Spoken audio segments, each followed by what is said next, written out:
Përshëndetje shikues të Klan Kosovës, po takohemi në këtë program special bazuar në zhvillimet më aktuale në Kuvendin e Kosovës. Kur jemi tek Kuvendi i Kosovës, nuk ka kthim të normalitetit në punë. Në fakt, para se të niste seanca e paralajmëruar për në orën 16, subjektet politike opozitare përsëri kanë hedhur gaz lotësielës tek salla e Kuvendit të Kosovës, tek zyra e kryeparlamentarit Kadri Veseli, pra gaz lotësielës që ka shkuar edhe tek zyrat e presidencës së Kosovës. Kësaj është krijuar një situatë e jashtëzakonshme brenda pra sallës ose brenda ndërtesës së Kuvendit të Kosovës. Dhe bazuar në zhvillimet më aktuale, bazuar në zhvillimin e tanishëm, ne kemi zgjedhur të futemi në këtë transmetim të drejtë për drejtë, natyrisht nëpërmjet raportimit të gazetarëve të cilët i kemi në terren. I kemi në Kuvendin e Kosovës, por nëpërmjet pamjeve, nëpërmjet analizës këtu në studio do të tentojmë të japim kontekst këtij zhvillimi. Nuk do humb kohë, menjëherë do lidhem me gazetarin Dibrani Strefi, i cili është para ndërtesës së Kuvendit të Kosovës. Dibrani Strefin e kam në lidhje të drejtë për drejtë, nuk humb shumë kohë. Dibran, të lutem na trego se çfarë ndodhi pak momente më parë. Pak momente më parë, njëherë gazi lotësielës u shfaq në Kuvendin e Kosovës. Deputetët e partive opozitare kanë hedhë gaz lotësielës afër zyrës së kryetarit Kadri Veseli, e cili gaz lotësielës është shpërndarë në gjithë ndërtesën e Kuvendit. Kjo ka bërë që autoambulanca të vijë me shpejtësi këtu para Kuvendit Kosovës, derisa kanë nxjerrë bashkë me të është larguar edhe një punëtor i Kuvendit, i cili duket të jetë lënduar nga gazi lotësielës. Aktualisht asnjë nga deputetët nuk është në sallën ku bëhen seancat plenare, të gjithë janë larguar nga aty, po qëndrojnë për sallat e grupeve parlamentare, ndërsa ne kemi parë që shumicën e deputetëve të hyjnë në sallën në godinën apo objektin e Kuvendit të Kosovës. Kushtrim? Pra nuk ka ndonjë nga deputetët që ka kërkuar ndihmë mjekësore nga këto, po them, bombolat e gazit lotësielës, apo jo? Deri me tani jo, nuk ka asnjë deputet që duket të jetë i lënduar, pasi që në kohën kur është hedhur gazi lotësielës, seanca parlamentare nuk ka qenë duke u zhvilluar, ka qenë aty afër sallës së kabinetit kryetarit Kadri Veseli, ku është hudhur gazi lotësielës dhe asnjë nga deputetët nuk duket të jetë i lënduar. Këtu në pamje po ju shoh Dibran që gjithçka është normale brenda ndërtesës, cila është gjendja e fundit e krijuar atje. Lutem na tregon nëse ke arritur të futesh brenda. Po, kushtrim para Kuvendit Kosovës, to është një gjendje normale, gjendje e qetë, mirë po pak metra më tutje aty ku është ndërtesa e qeverisë, në podrumet e tyre ka mbi 200 policë të forcave speciale, të cilët kanë ardhur ashtu para gjysmë ore të themi, kanë ardhur dhe janë të stacionuar aty dhe të cilët në rast nevoje do të jenë të gatshëm edhe të intervenojnë. Sigurimi i Kuvendit po kontrollon secilin deputet i cili po futet brenda objektit të Kuvendit Kosovës. Nuk ka asnjë që ka hyrë këtu dhe nuk është kontrolluar për aq sa kemi mund të shohim ne, ndërkohë që edhe korridoret apo holli i Kuvendit nga këtu ku jam unë po e shoh hollin e Kuvendit brenda, është vetëm sigurimi i Kuvendit dhe askush tjetër nuk është në hollin e Kuvendit për momentin. Kjo është gjendja e re e krijuar në Kuvendin e Kosovës. A ka patur reagime nga ndonjë nga deputetët, qoftë pozitës, qoftë opozitës, Dibran, menjëherë pas zhvillimit fundit, pas hedhjes së gazit lotësielës? Deri në këto momente, kushtrim, asnjë nga deputetët e opozitës që nga hudhja gazit lotësielës, asnjë nga deputetët e opozitës, as të pozitës nuk ka dalë jashtë objektit të Kuvendit. Për kjo është arsyeja pse ne nuk kemi mundur të marrim ndonjë reagim nga ata dhe në qoftë se ne do arrijmë të marrim ndonjë reagim nga ata, patjetër se do të futemi qoftë me lidhje direkte, qoftë do të transmetojmë mesazhet. Po e shoh Arben Gashin, deputetin e Lidhjes Demokratike të Kosovës, lutem merre për të kontaktuar nëse ke mundësi. Sapo u fut tek ndërtesa, por shpejtoj si duket zoti Gashi, deputeti i Lidhjes Demokratike të Kosovës. Mos hezito, po që se shpejtoj dhe tashmë është futur në Kuvend dhe atje ne nuk kemi qasje për shkak të sigurimit, mirë po ne do të tentojmë që ndonjëri nga deputetët ta sjellim këtu jashtë dhe të intervistojmë për këtë se çfarë po ndodh para në objektin e Kuvendit Kosovës. Pra nuk ka ende asnjë reagim nga deputetët të pozitës ose të opozitës. Të rikujtojmë për shikuesit që tashmë janë kyçur në këtë transmetim special të Klan Kosovës është hedhur gaz lotësjellës në afërsi të zyrës së kryeparlamentarit të Kosovës Kadri Veseli, dhe situata në Kuvendin e Kosovës nuk është normale, ndërkohë që Dibran Istrefi më njofton për gjitha zhvillimet më të fundit. Ka interesim medial Dibran shumë sot? Po, kushtrim, edhe interesimi medial nuk po mungon as pak. Kemi parë shumë media në qoftë të vendore, qoftë ndërkombëtare, të cilat janë interesuar shumë që të përcjellin zhvillimet në seancën e Kuvendit. Madje është dashur paraversisht 45 minuta para orës 16 të shkohet në sallën e seancës plenare për të arritur të sigurohet një vend në katin e epër nga ku ne gazetarët dhe kamermanët arrim të filmojmë. Interesimi për të përcjell këtë seancë Kuvendit ka qenë jashtëzakonshëm, qoftë nga mediat, qoftë kemi parë dhe anëtarët e shoqërisë civile të cilët janë futur në sallën e Kuvendit.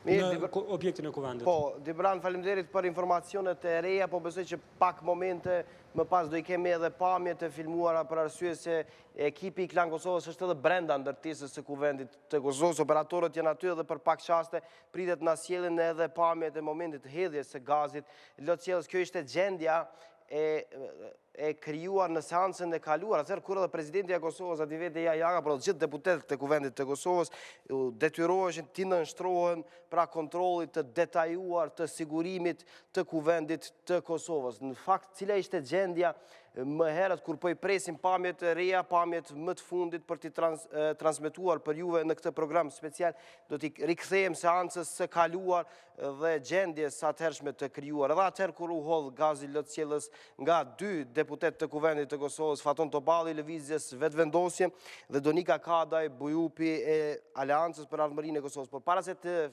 futemi në këtë kronik, do lexoj një komunikat të lëvizjes Vetvendosje. Në fakt, Vetvendosje ka njoftuar se deputetët e opozitës sapo kanë hedhur gazin lotësjellës pranë zyrës së kryetarit të Kuvendit Kadri Veseli. Ky i fundit e blindoi Kuvendin me forca policore, njësoj sikur që Isa Mustafa po e blindon shoqërinë duke arrestuar, përndjekur e kidnapuar deputet e qytetar. Opozita nuk do të lëshoj pe kur është në pyetje sovraniteti shtetëror, interesi qytetar, liria dhe barazia. Protesta jonë brenda Kuvendit vazhdon deri në tërheqjen e marrëveshjeve me Serbinë dhe demarkacionit me Malin e Zi. Kjo ishte gjendja e krijuar dhe këto pamje janë të seancës së kaluar. Po besoj nga regjia para se të shkojmë tek seanca e kaluar, le të mbesim edhe pak qaste në ditën e sotme, nëse e kemi kronikën gati. Shoqëria civile sot ka marshuar duke kërkuar kështu që t'i jepet hapësirë ose t'i lejet hapësirë dialogu dhe të mos përdorën mjetet e dhunshme brenda Kuvendit të Kosovës ose në komunikim ndërmjet pozitës dhe opozitës. Ata sot kanë zhvilluar një marsh në sheshin e Prishtinës deri tek Kuvendi i Kosovës, ku kanë bërë thirrje pra palëve që të ulën në tryezë dhe t'i zgjidhin problemet nëpërmjet dialogut. Blerta Ahmeti na sjell këtë kronik. Pjesëtar të shoqërisë civile, gazetar e qytetar u mblodhën tek sheshi Zahir Pajaziti. Ata po bëheshin gati për të marshuar kundër dhunës pak orë para nisjes së seancës së re të Kuvendit të Kosovës.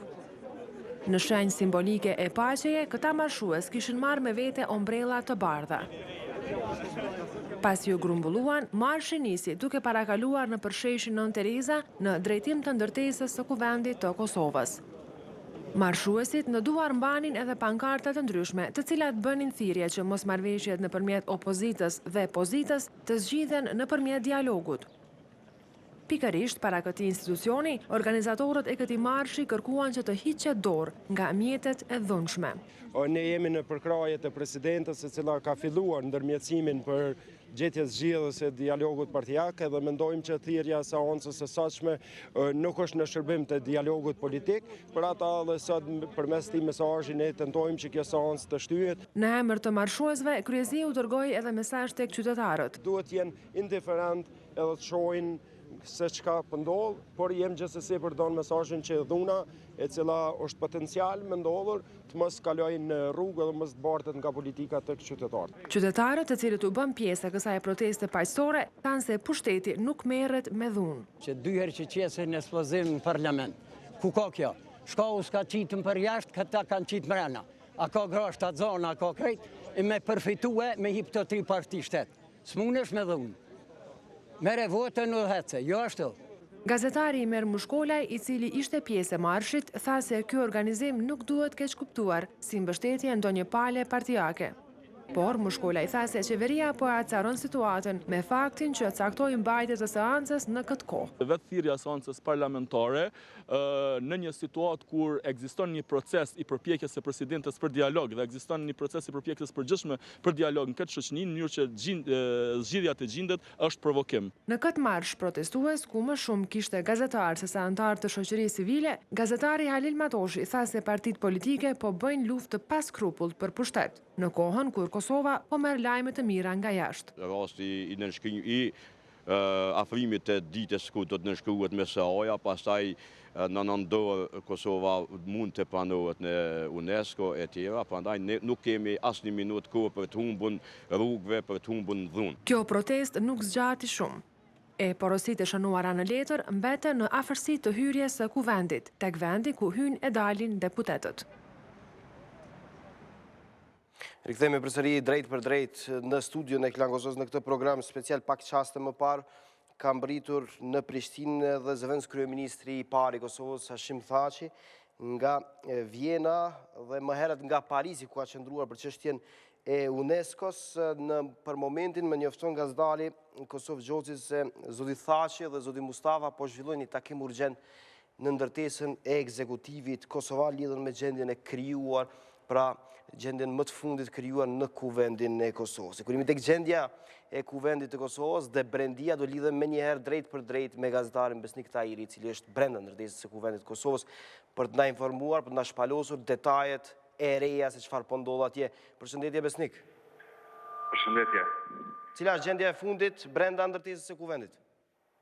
Gjendja e fundit është e qetë, në Kuvend janë hapur gjitha dritarët për të ajrosur pak nga gazi gjatësjellës, i cili është hedhur në katin e 2 të tretë. Aty ka është presidenca, ka është edhe administrata e Kuvendit. Deputetët ka është të shfaqen këtu në Kuvend, gjithsesi me ato kontrollat e rrepta, ndërsa ka një prezencë të madhe të forcave policore dhe një pjesë e kabinetit qeveritar momentalisht tash nuk po në seancë ose në sallën e Kuvendit, mirë po kalojnë drejt katit të dytë.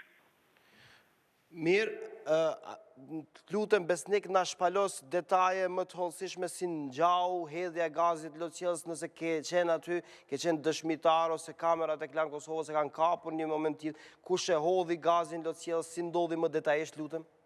Më detajisht nuk detajet dihen, mirë po ende nuk dihet cili është njeriu i cili e ka, do thotë, personi i cili ka hedhur gazin lotësjellës. Ka aty këtu disa emra, mirë po nuk dihet saktë. Por gjithçka ka rrjedhur për shkak se kujton se shumica e deputetëve të opozitës kanë hyrë në grupet e tyre parlamentare, do të thotë 2 orë para kohës së përcaktuar, do të thotë në 4 të pasdites për fillimin e seancës plenare, dhe ata kanë biseduar gjatë gjithë kohës, janë endur të herë të grupi tjetër parlamentar për të parë, për të bërë planin e tyre, dhe më pas është marrë vesh të është hedhur gazi lotësjellës, do të thotë në katin e 2, atë ku është presidencia, po ashtu dhe në katin e 3, ka pas, do të thotë, disa persona që kanë pas nevojë për një ndërhyrje do të thotë pak a shumë mjekësore, për shkak se i ka munduar shumë gazi lotësjellës, dhe kjo ishte situata tashmë është shqetësuar për shkak se në hapur dritarët dhe gjithçka është më ndryshe.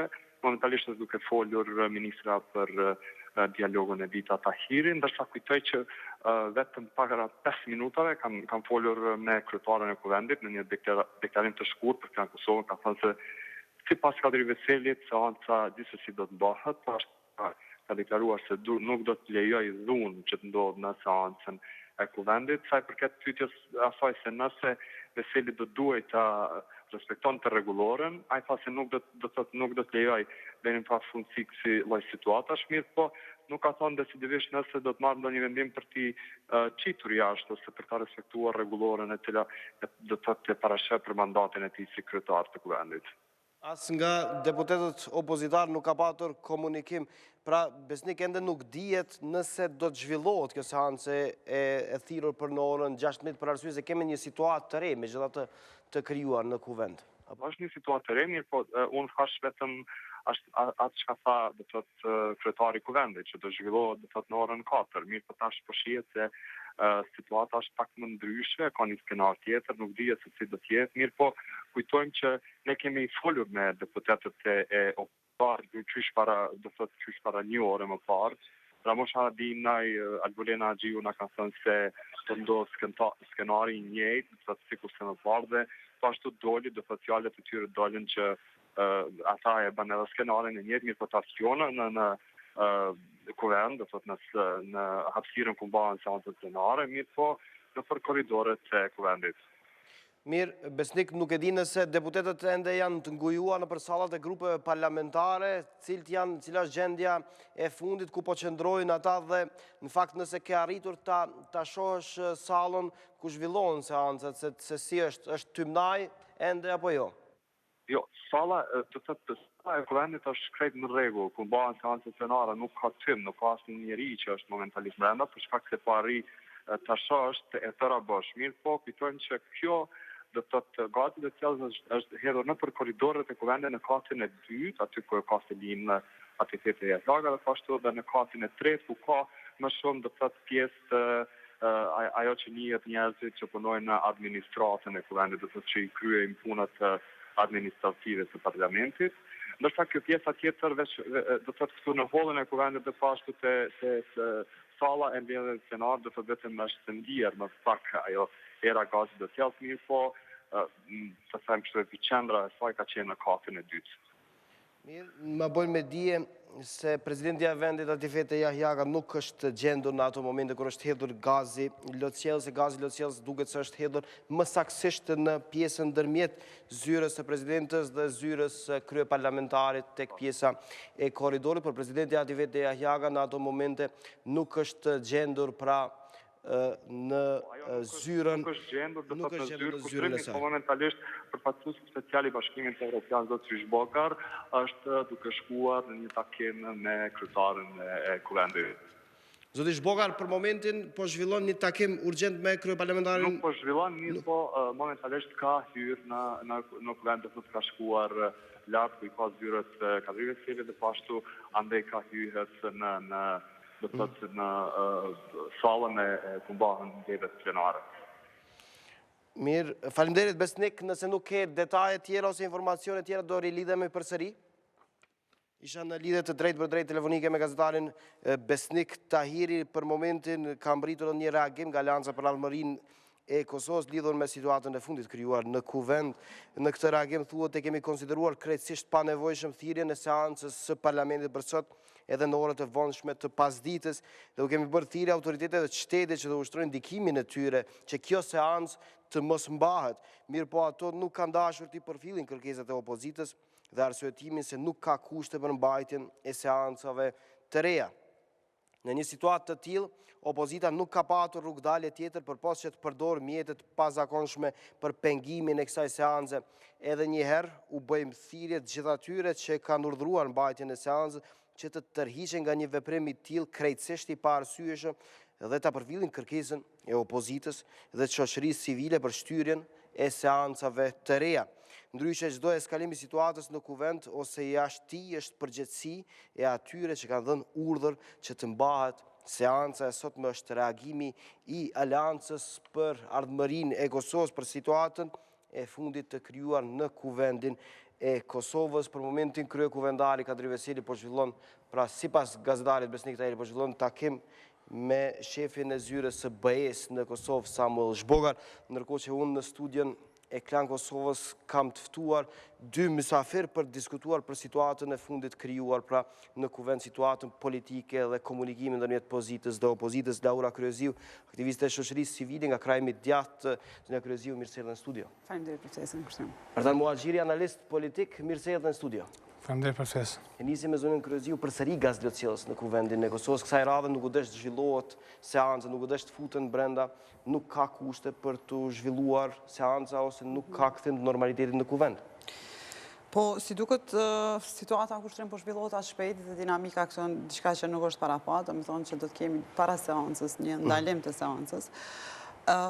Shkurtimisht them se situata tani më është polarizuar aq shumë mes pozitës dhe opozitës, që besoj se qofse kemi pas dhëra kritik deri më tani se opozita ka përdorur domethënë dhunë dhe mënyra mjete të pa arsyetueshme për mbajtjen e një seance, atëherë besoj që pozita me insistimin që të mbahet seanca në një situatë të krijuar tani me këtë polarizim të skajshëm të dy poleve, besoj që është po aq fajtore në këtë situatë. Dhe shoqëria civile besoj sot që me shumë drejt kërkoi që seanca mos të mbahet, që të bëhet një dialog politik, të zhvillohet një dialog politik, sepse vetë prej gjenezës së krijimit të kësaj qeverisje, domethënë, e cila kishte një trashëgimi brapa të vetë të komunikimit të mes partive politike dhe si është krijuar domethënë kjo qeveri, glen anash arsyet për çka domethënë ka ndodhur ky polarizim. Domethënë, unë sot nuk është më me rëndësi a jemi duke biseduar për asociacionin, a jemi duke biseduar për demarkacionin. Situata sot duhet të shiqohet për një prizme tjetër dhe kjo është gjendja në të cilën as opozita më nuk ka se si tërhiqet në këtë situatë. Domethënë, kur ne nuk bëjmë një dialog politik, po kur opozita me një anë ushtron drejtën e saj ligjore dhe don të promovoj që nuk ka blokim të parlamentit dhe funksionimeve të shtetit, duke anashkaluar gjithë situatën e cila është duke ndodhur, dhe anën tjetër, opozita është në situatën të cilën besoj që nuk mund të zbrapse tani. Ta shohim se si do zhvillohet. Po, do të shohim se si do zhvillohet për arsye se nuk ka pasur komunikim tjetër nga kryekuvendari Kadri Vesela, i ka paralajmëruar se nuk do lejë dhunë, por se seanca do zhvillohet sot në orën 16.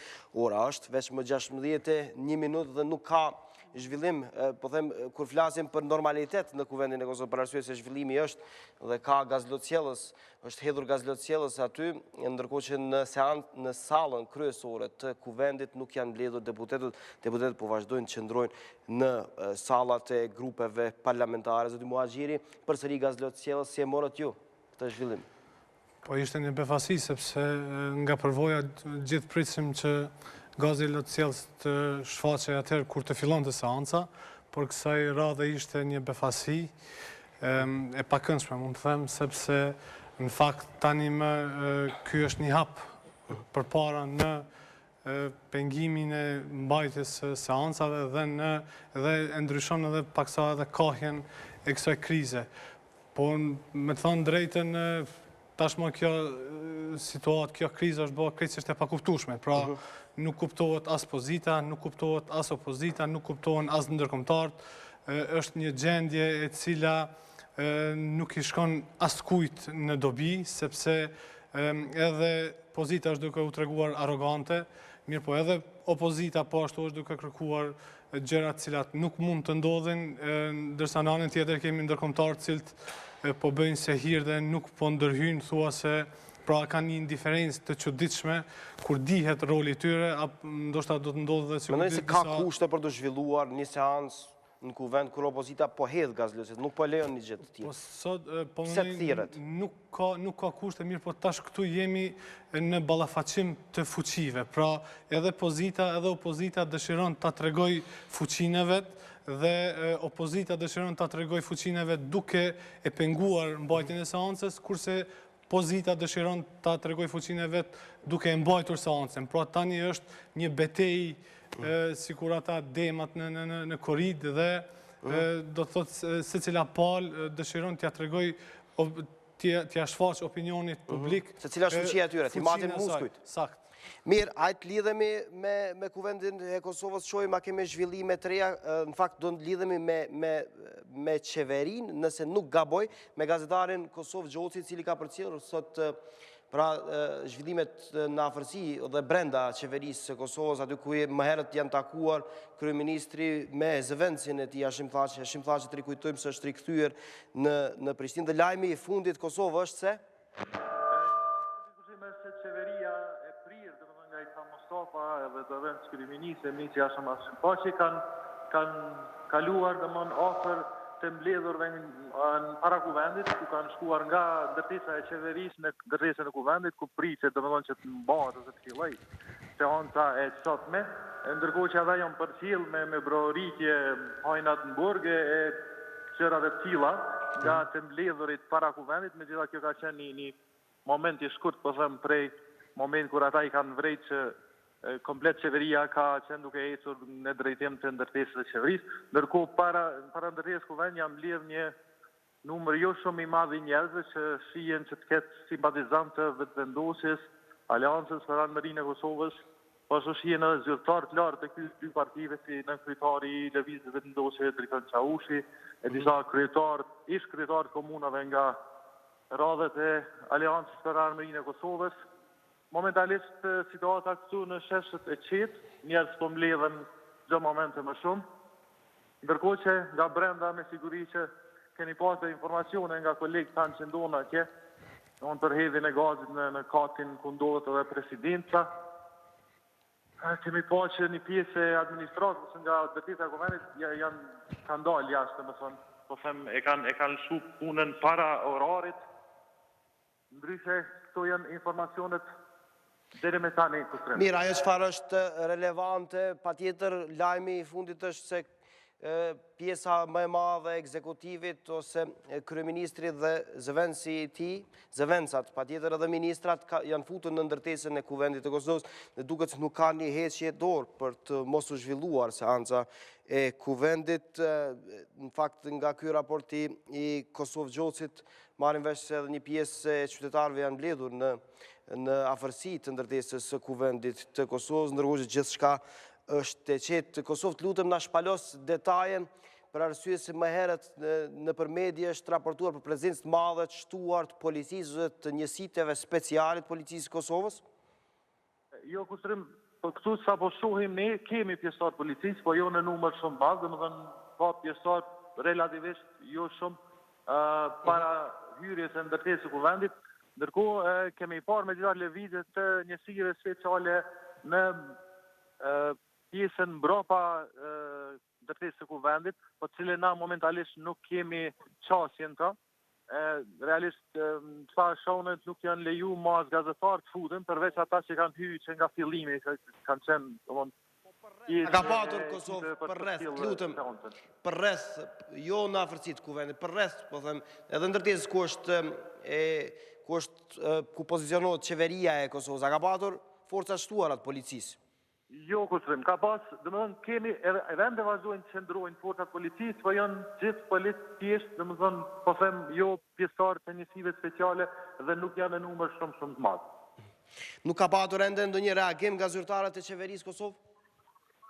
Jo, domethënë vetëm një reagim që kemi mujtë me marrë ka qenë prej zëvendësit dhe ministrit për punë dhe miqenë sociale zotit Arbana Brashi, cilin kemi arrit ta pyesim duke u futur në ndërtesën e qeverisë, i cili ka konfirmuar se qeveria është mbledh në një farë takimi konsultativ para se të shkojë në seancë. Faleminderit Kosovë për informacionet, mos hezito ta kërkosh lidhjen përsëri për secilin informacion tjetër të ri. Në lidhje telefonike isha me gazdarin Kosovë Gjocin, ne rikthehemi përsëri në studio për të analizuar situatën e fundit.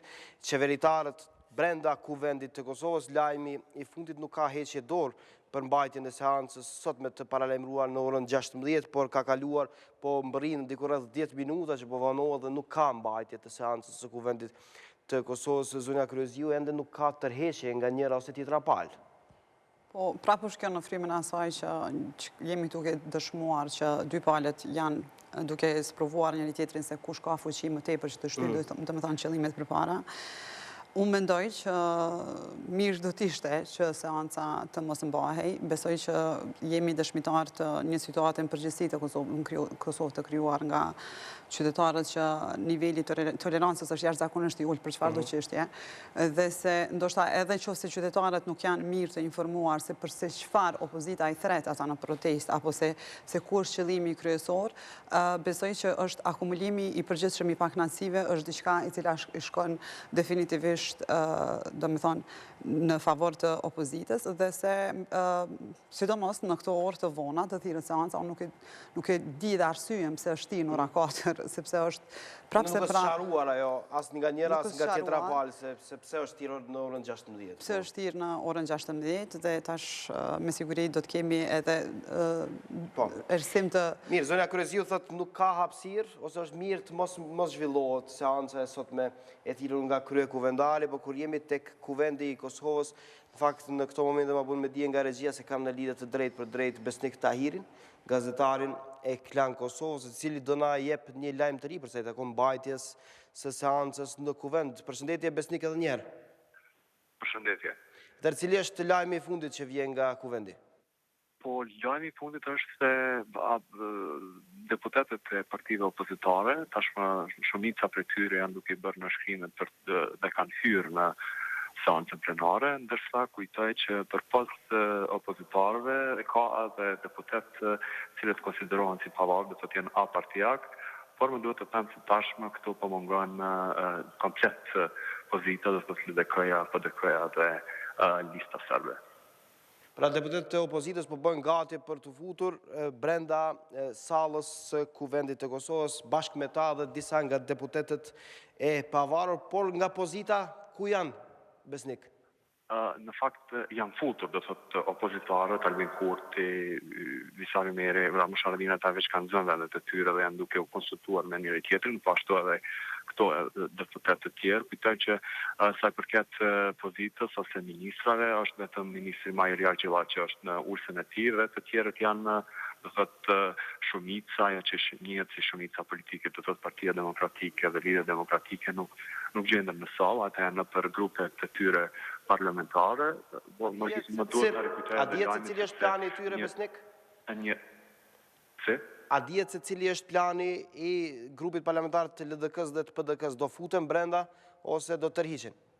Po sipas gjasave nuk dihet sakt, mirë po sipas gjasave kështu si duket, për shkak se tash ora vetëm kanë kaluar 10 minutat e parashikuar me fillimin e seancës, mirë po ata duket se mbase do ta bojkotojnë ose do të marrin një vendim tjetër që të vinë në seancë, mirë po duke parë do të thotë ato ngjarje që mund të ndodhin ose duke ditur edhe informacione se çka mund të ndodhë.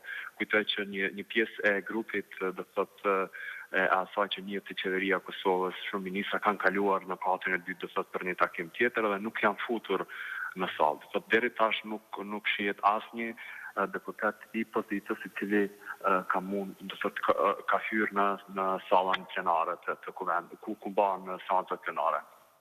Besnik, faleminderit shumë për informacionin e fundit. Deputetët e opozitës janë futur brenda sallës së kuvendit të Kosovës.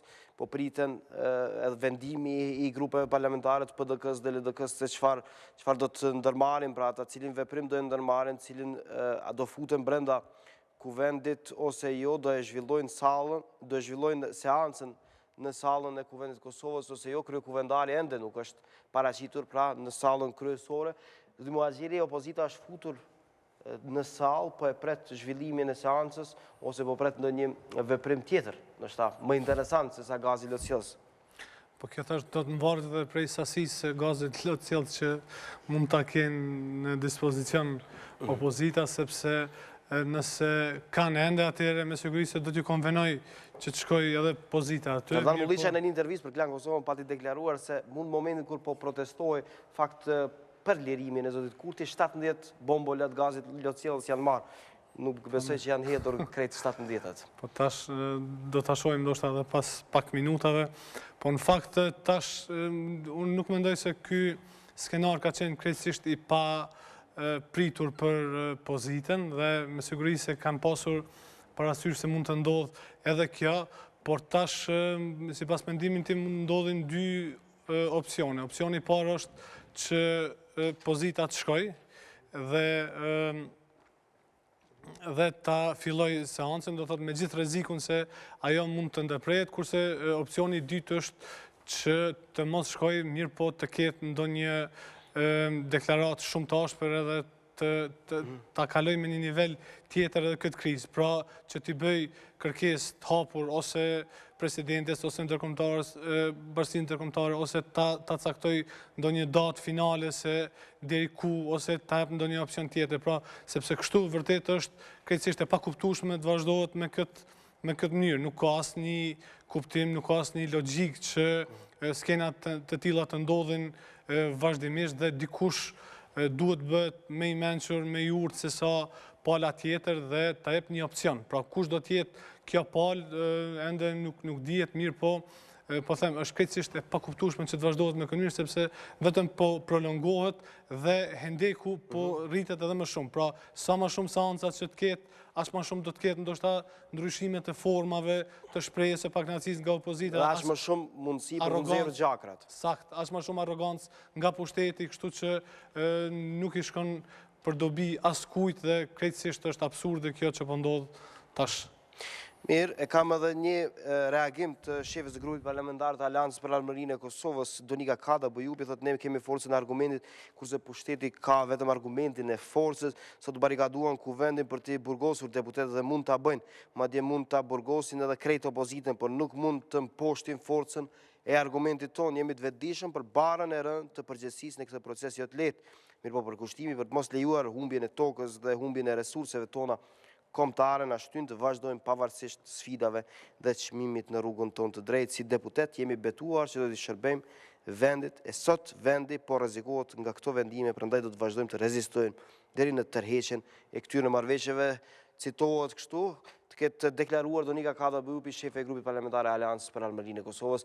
Në studio me Laura Kryeziun dhe Artan Muhaxhirin do vazhdojmë të raportojmë për zhvillimet më të fundit në Kuvendin e Kosovës, posa të ndjekim një blok publicitar për të rikthyer përsëri. Do kemi edhe lidhje të drejtë për drejta në Kuvend, po besoj do kemi edhe lidhje të drejtë për drejta nga akterët e drejtë për drejtë të Kuvendit të Kosovës.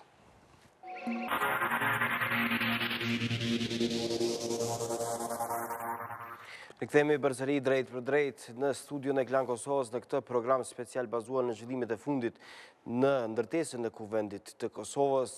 Zhvillimet nuk kanë ndryshuar, pozita nuk është futur ende brenda sallës ku duhet të zhvillohet pra seanca plenare thirrur nga kryekuvendali Kadri Veseli, ndërkohë që deputetët e subjekte politike opozitare kanë zënë vendet e tyre dhe po presin se çfarë do të zhvillohet më tutje kur kanë kaluar 20 minuta nga koha e paralajmëruar pra kur do duhet të zhvillohej seanca e Kuvendit të Kosovës.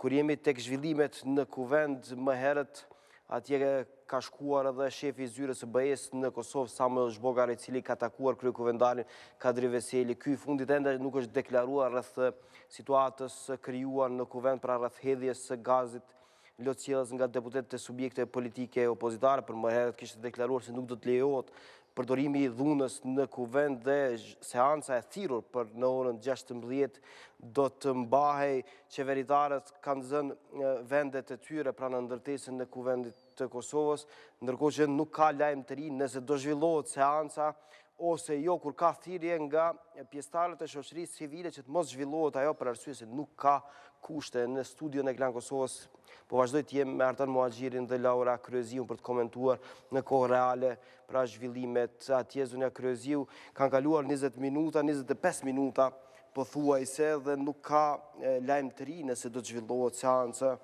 ose jo. Nga ana tjetër qeveritarët në ndërtesën e Kuvendit. Po, në vazhdon e këtyre zhvillime, besoj që qeveritarët që janë të kontaktuar për Komitetin Ndërkombëtar dhe janë duke diskutuar opsionet, sepse kështu se si është, besoj që dy palët kontribuojnë që dhunat të bartët në rrugë. Dhe skenario tjetër nuk besoj që ne mund të shohim prej natës së sonshme. Atëherë, uroj që dikush të tregon maturi dhe të krijon rrethonat e duhura të dialogut e pastaj të mbajtjeve të seancave normale. Besoj që në Kosovë kemi një qast në zhvillimin prej mas luftës dhe prej krijimit të shtetit shumë delikat, kur në arenën ndërkombëtare Kosova ballafaqohet me disa lajme jashtëzakonisht pozitive apo disa të arritura të cilat do të mund të na ndihmonin shumë shpejt në integrimin evropian. Në anën tjetër kemi një atmosferë dhe një ambient nuk është më vetëm ana opozitës dhe pozitës, po është një ndjenjë e përgjithshme në popull. Një tendosje që gjërat s'kanë qenë kur më keq. Dhe kjo i bjen si në gjuhën popullore që të mos i ndodh as kujt dars madhe vdekja në njëjtën kohë. Besoj që kjo është një farë ndjenje e cila është tu kriju në Kosovë dhe patjetër që na nevojitet një maturi ku nuk duhet t'i humbim shanset të cilat i kemi para vetes, për të cilat Kosova punoi shumë, dhe të cilat do të mund të ndryshonin nëse nuk kalojnë për shembull liberalizimi i vizave që pritet raportin dhjetor, i cili varet shumë prej ambientit politik në cilin që do të dominon në Kosovë. Edhe tire të ndërkombëtarëve kanë qenë, kur i referohem zotit Delawi, ambasadorit amerikan në Kosovë një ditë më parë, kryesisht në adresë të deputetëve të subjekteve politike, opozitare, që të mos përdorin mjetet cilat ai ka quajtur me gjuhën e tij diplomatike, megjithatë i ka quajtur armë, mjetet gazin lotësjellëse po rrezikojnë shumë çka, përsa i takon Kosovës, kur ka përmendur zhvillimin ekonomik për liberalizimin e vizave. Absolut. Liberalizimi i vizave, Kosova ka pas standarde shumë të vështira për të mbledhur domethënë të liberalizimi i vizave. Një prej tyre ka qenë si klima e brendshme politike, gjithashtu ka qenë edhe raportet me Serbinë.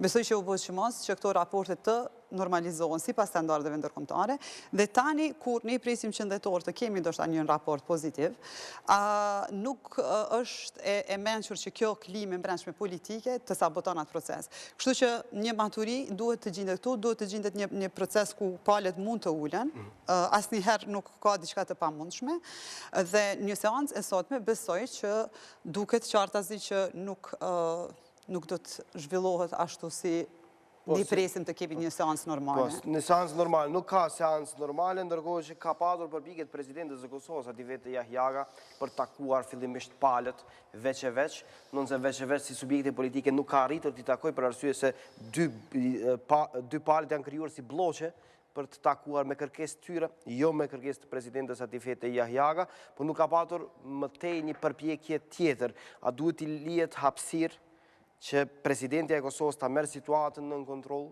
zoti Muhaxhiri, a ka hapësirë të tillë, a ka mundësi të tillë të ndodhë një gjë e tillë? Po presidentja e Kosovës e ka një pozicion specifik sepse kur flet ajo, me një aspekt flet edhe bërësia ndërkombëtare. Pra ajo zakonisht flet pas konsultimeve të mëdha dhe të thella me partnerët tanë ndërkombëtar dhe pastaj realisht e transmeton edhe qëndrimin e tyre, sepse për shkak të mënyrës se si ka në atë pozitë, pra mungesës së bazës partijake dhe bazës e votuesve, ajo pra duhet ta ketë një bazë tjetër e cila është bërësia ndërkombëtare. Ka fuqi politike presidentja t'i ul dy palët bashkë? Ka fuqi, sepse pra pasaj është një fuqi jashtëzakonisht e madhe, siç është Amerika, siç është BE-ja, të cilat e përkrajnë në mënyrë unanime dhe pas një rezervë presidentin Yahyaga. Pra, realisht, presidentja Yahyaga shihet si një, do të thotë si një, po them tash, më thojza si një përfaqësuese e bërësisë ndërkombëtare edhe në Kosovë, sepse, po them, nuk ka bazë partijake edhe për këtë arsye ajo e ka këtë handicap, por edhe privilegj në njëjtën kohë, sepse jep fuqi të madhe politike në kontekstin e Kosovës. Por në fakt, ajo çka e dallon këtë krizë është se kemi të bëjmë me një mungesë të plotë të përgjegjësisë. Pra përgjegjësisë nga palët politike. Nga palët politike. Ndërkohë që po ndjekim bashkë në pamje me zotin Muhaxhiri, kemi edhe pamjet e deputetëve të Kuvendit të Kosovës, kur janë futur, kur kanë tentuar të futen pra në sallën e Kuvendit të Kosovës, një kontroll i detajuar nga pjesëtarët e sigurimit pra janë deputetët e Kuvendit të Kosovës që po futen brenda sallës. Kjo është para se të ndodhte, para se të hedhej gazi e lotësjellës. Për momentin e pash antarja e kryesisë, deputetja Duda Balje, më herët e pash edhe zonjën Blerta Deliu në këto pamje të regjistruara nga operatorët e Klan Kosovës, kur po komentojmë zhvillimet e fundit në vend, nuk ka pra mbledhje ende, nuk ka zhvillim seancës plenare të Kuvendit të Kosovës. Ne po diskutojmë për rolin e presidentës Atifete Yahyaga në një situatë tillë politike. Është spekuluar nga mediat, por nuk është hedhur poshtë edhe nga presidentja Yahyaga, se zonja Yahyaga do kërkojë ndihmë nga gjykata kushtetuese, në fakt për të çuar në gjykatë kushtetuese fillimisht marrëveshjet, pakon e marrëveshjeve me Serbinë, nuk e di nëse një gjë tillë do të bëhet edhe për demarkacionin me malin e Zi. A mendon që kjo është zgjidhje? Kjo nuk është zgjidhje, por kjo është një hap drejt zgjidhjes, sepse tash në këtë moment si mund të jetë hap nitet drejt zgjidhjes kur subjektet politike opozitare kanë gjatë gjithë kohës kanë vënë dyshimin tek gjykata kushtetuese? Po kjo është e saktë, mirë po nëse ekziston një arbitër që sadokudo është mbi palët politike në Kosovë, ajo është gjykata kushtetuese. Pra ne jemi mësuar në Kosovë, ka ndodhur disa herë, edhe ta zëm prej një partije të njëjtë që kur gjykata kushtetuese e sjell një vendim të mirë për të, e lavdojnë, kur e sjell një vendim që nuk i shkon në favor, e kontestojnë. Pra, është një qasje politike, është një qasje e politikës ditore ndaj gjykatës kushtetuese. Është hapi i mirë i parë, thoni, për një situatë tillë. Zona Kryeziut, si mendoni ju? Besoj që ne, para se gjithashtu duhet të besojmë në këto institucione që i kemi kriju disi. Pavarësisht se çfarë preferenca politike, pavarësisht se si shohim qeverisjen, ne nuk është në favorin tonë dhe nuk kemi mundësi që ne të rënojmë gjithçka që kemi ndërtuar. Kështu që unë besoj në një zhvillim apo një zgjidhje brenda sistemit. Zgjidhja brenda sistemit mund të jetë edhe gjykata kushtetuese. Në gjykatën kushtetuese normalisht tash kemi edhe ndrime sa i përket edhe kryesuesës së gjykatës kushtetuese. Padyshim shumë pak e kontestuar se sa të tjerët. Zoti Enver Hasani, po që Arta Herizi. Dhe se duhet të përgatiten argumentet dhe të fitohet, do më thonë të krijohet një bazë e diskutimit apo argumentimit. Sepse opozita rrezikon, në qoftë se opozita kërkon me çdo kush që vetëm në mënyrën e saj, do më thonë të zgjidhet kjo situatë, atëherë rrezikon që situata të del jashtë kontrollit dhe ndoshta të humbet besimi se me të vërtetë e kanë seriozisht që këto dy çështje të rishikohen apo të parandalohen e kështu me radhë. Mirë po, atëherë kjo do të kontribuoj në një strategji të cilën opozita krijon dhe të cilën e ka edhe shumë të hapur që do të thonë kërkojnë zgjedhje të parakoshme, të shkojë vendin në zgjedhje të parakoshme. Atëherë besoj që të shohim edhe sot se si do të zhvillohet seanca ose a do të zhvillohet kjo seancë. Këtu ndalë zonja Kryeziu për arsye të marrim informacione të reja nga Besnik Tahiri, i cili është në Kuvendin e Kosovës. Shohim se a do të zhvillohet, a ka lajm të ri, a ka komunikim të ri ndërmjet palëve ose jo. Përshëndetje Besnik edhe një herë. Përshëndetje edhe një herë kushtrim, do thotë pasi që lajmëruam se opozita ka ardhur komplet, do thotë në seancën plenare, që ende nuk ka filluar zyrtarisht. Kujtojmë që para 2 minutave këtu ka rritur edhe kryeministri Isa Mustafa bashkë me pjesën e ekzekutive që janë të Lidhjes Demokratike, do thotë ministrat që janë të LDK-s, mirë po mungojnë komplet edhe ministrat, po ashtu edhe deputetët cilët janë të Partisë Demokratike dhe po ashtu ende nuk ka rritur në sallën plenare kryetari i Kuvendit. Nuk ka rritur ende, për arsye se kam pak a shumë probleme teknike për dëgjuar Besnikun në kohë reale. Të lutem nga regjia le të ma sjellin zërin e Besnikut tek dëgjuesja ime. Besnik, kërkoj ndjes, do të pyes edhe një herë për arsye se kisha probleme teknike për të dëgjuar. A janë futur në sallën e Kuvendit Kosovës edhe deputetët e opozitës ose jo? Po janë futur, mirë po më përpara thash po si duket patën probleme, nuk e di tash nëse po më dëgjon mirë. Po, të lutem, pak më mirë. Po, do të thotë është futur kryeministri Isa Mustafa bashkë me gjithë me shumicën e ministrave të Lidhjes Demokratike të Kosovës, mirë po kujtoj që këtu po mungon komplet Partia Demokratike bashkë me deputetët dhe po ashtu ministrat dhe po ashtu nuk ka ardhur ende në seancë plenare kryetari i Kuvendit Kadri Veseli. Kujtoj që kryeministrit Mustafa po i rrin në krahun e tij të djathtë, njerëzit e mbrojtjes së afërt, derisa ai përshëndron do të thotë karshime opozitën e cila pothuajse e tëra është ulur në vendet e tyre aty ku i takon do të thotë në venditjen ku ulen si deputet. Mirë, Besnik, faleminderit shumë për këtë informacion që na solle këtu drejt për drejt në studion e Klan Kosovës. Jemi në transmetim special të drejt për drejt bazuar në zhvillimet e fundit në Kuvend. Atje ende nuk ka nisur seanca plenare, ndërkohë që gjitha palët janë në ndërtisën e Kuvendit, për jo brenda salës ku do duhet të zhvillohet seanca plenare. Për momentin do shkojmë me deklarimet e disa nga deputetët e Kuvendit të Kosovës, Blerta Deliu nga Partia Demokratike e Kosovës, Recep Selimi nga Vetëvendosja dhe Albulina Haxhiu, po ashtu nga ky subjekt politik janë deklaruar për kamerën e Klan Kosovës. Le të ndjekim deklarimet e tyre.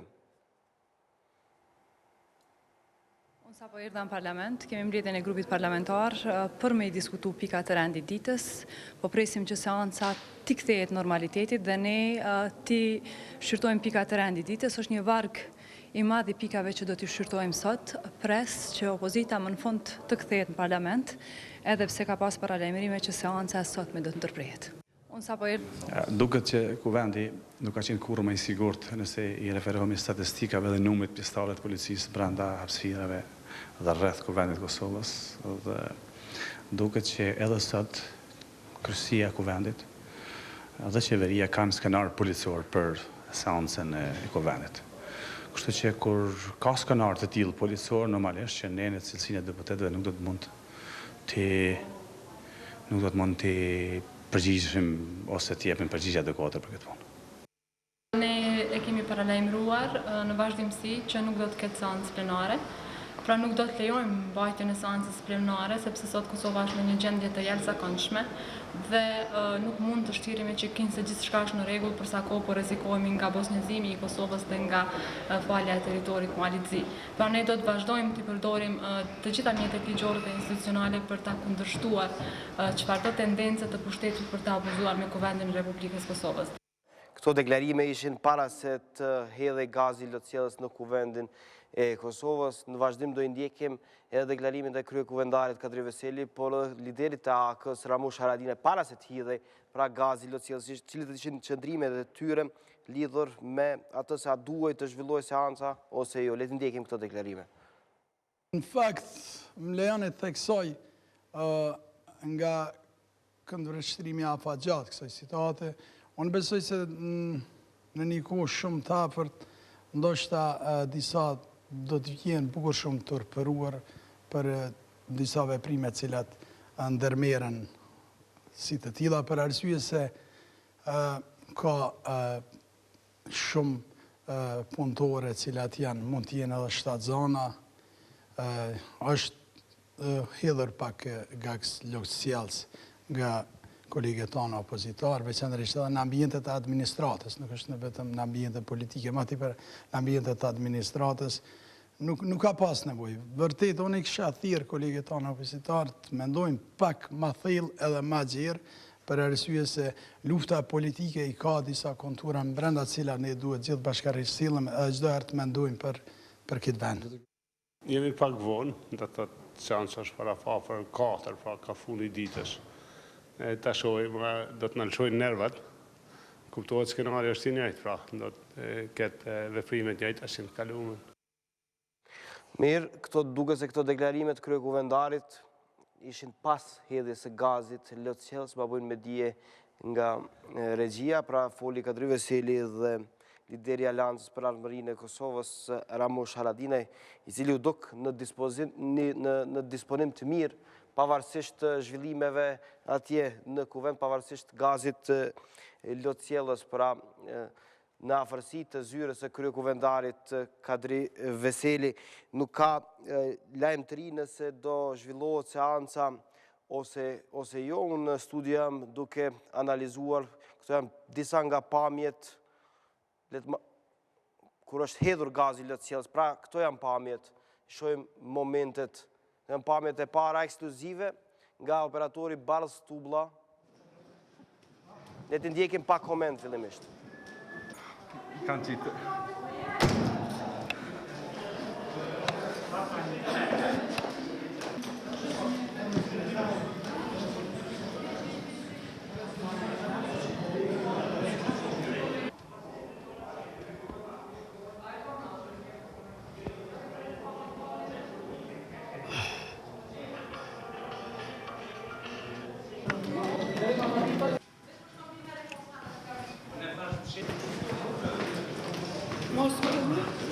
Poi credo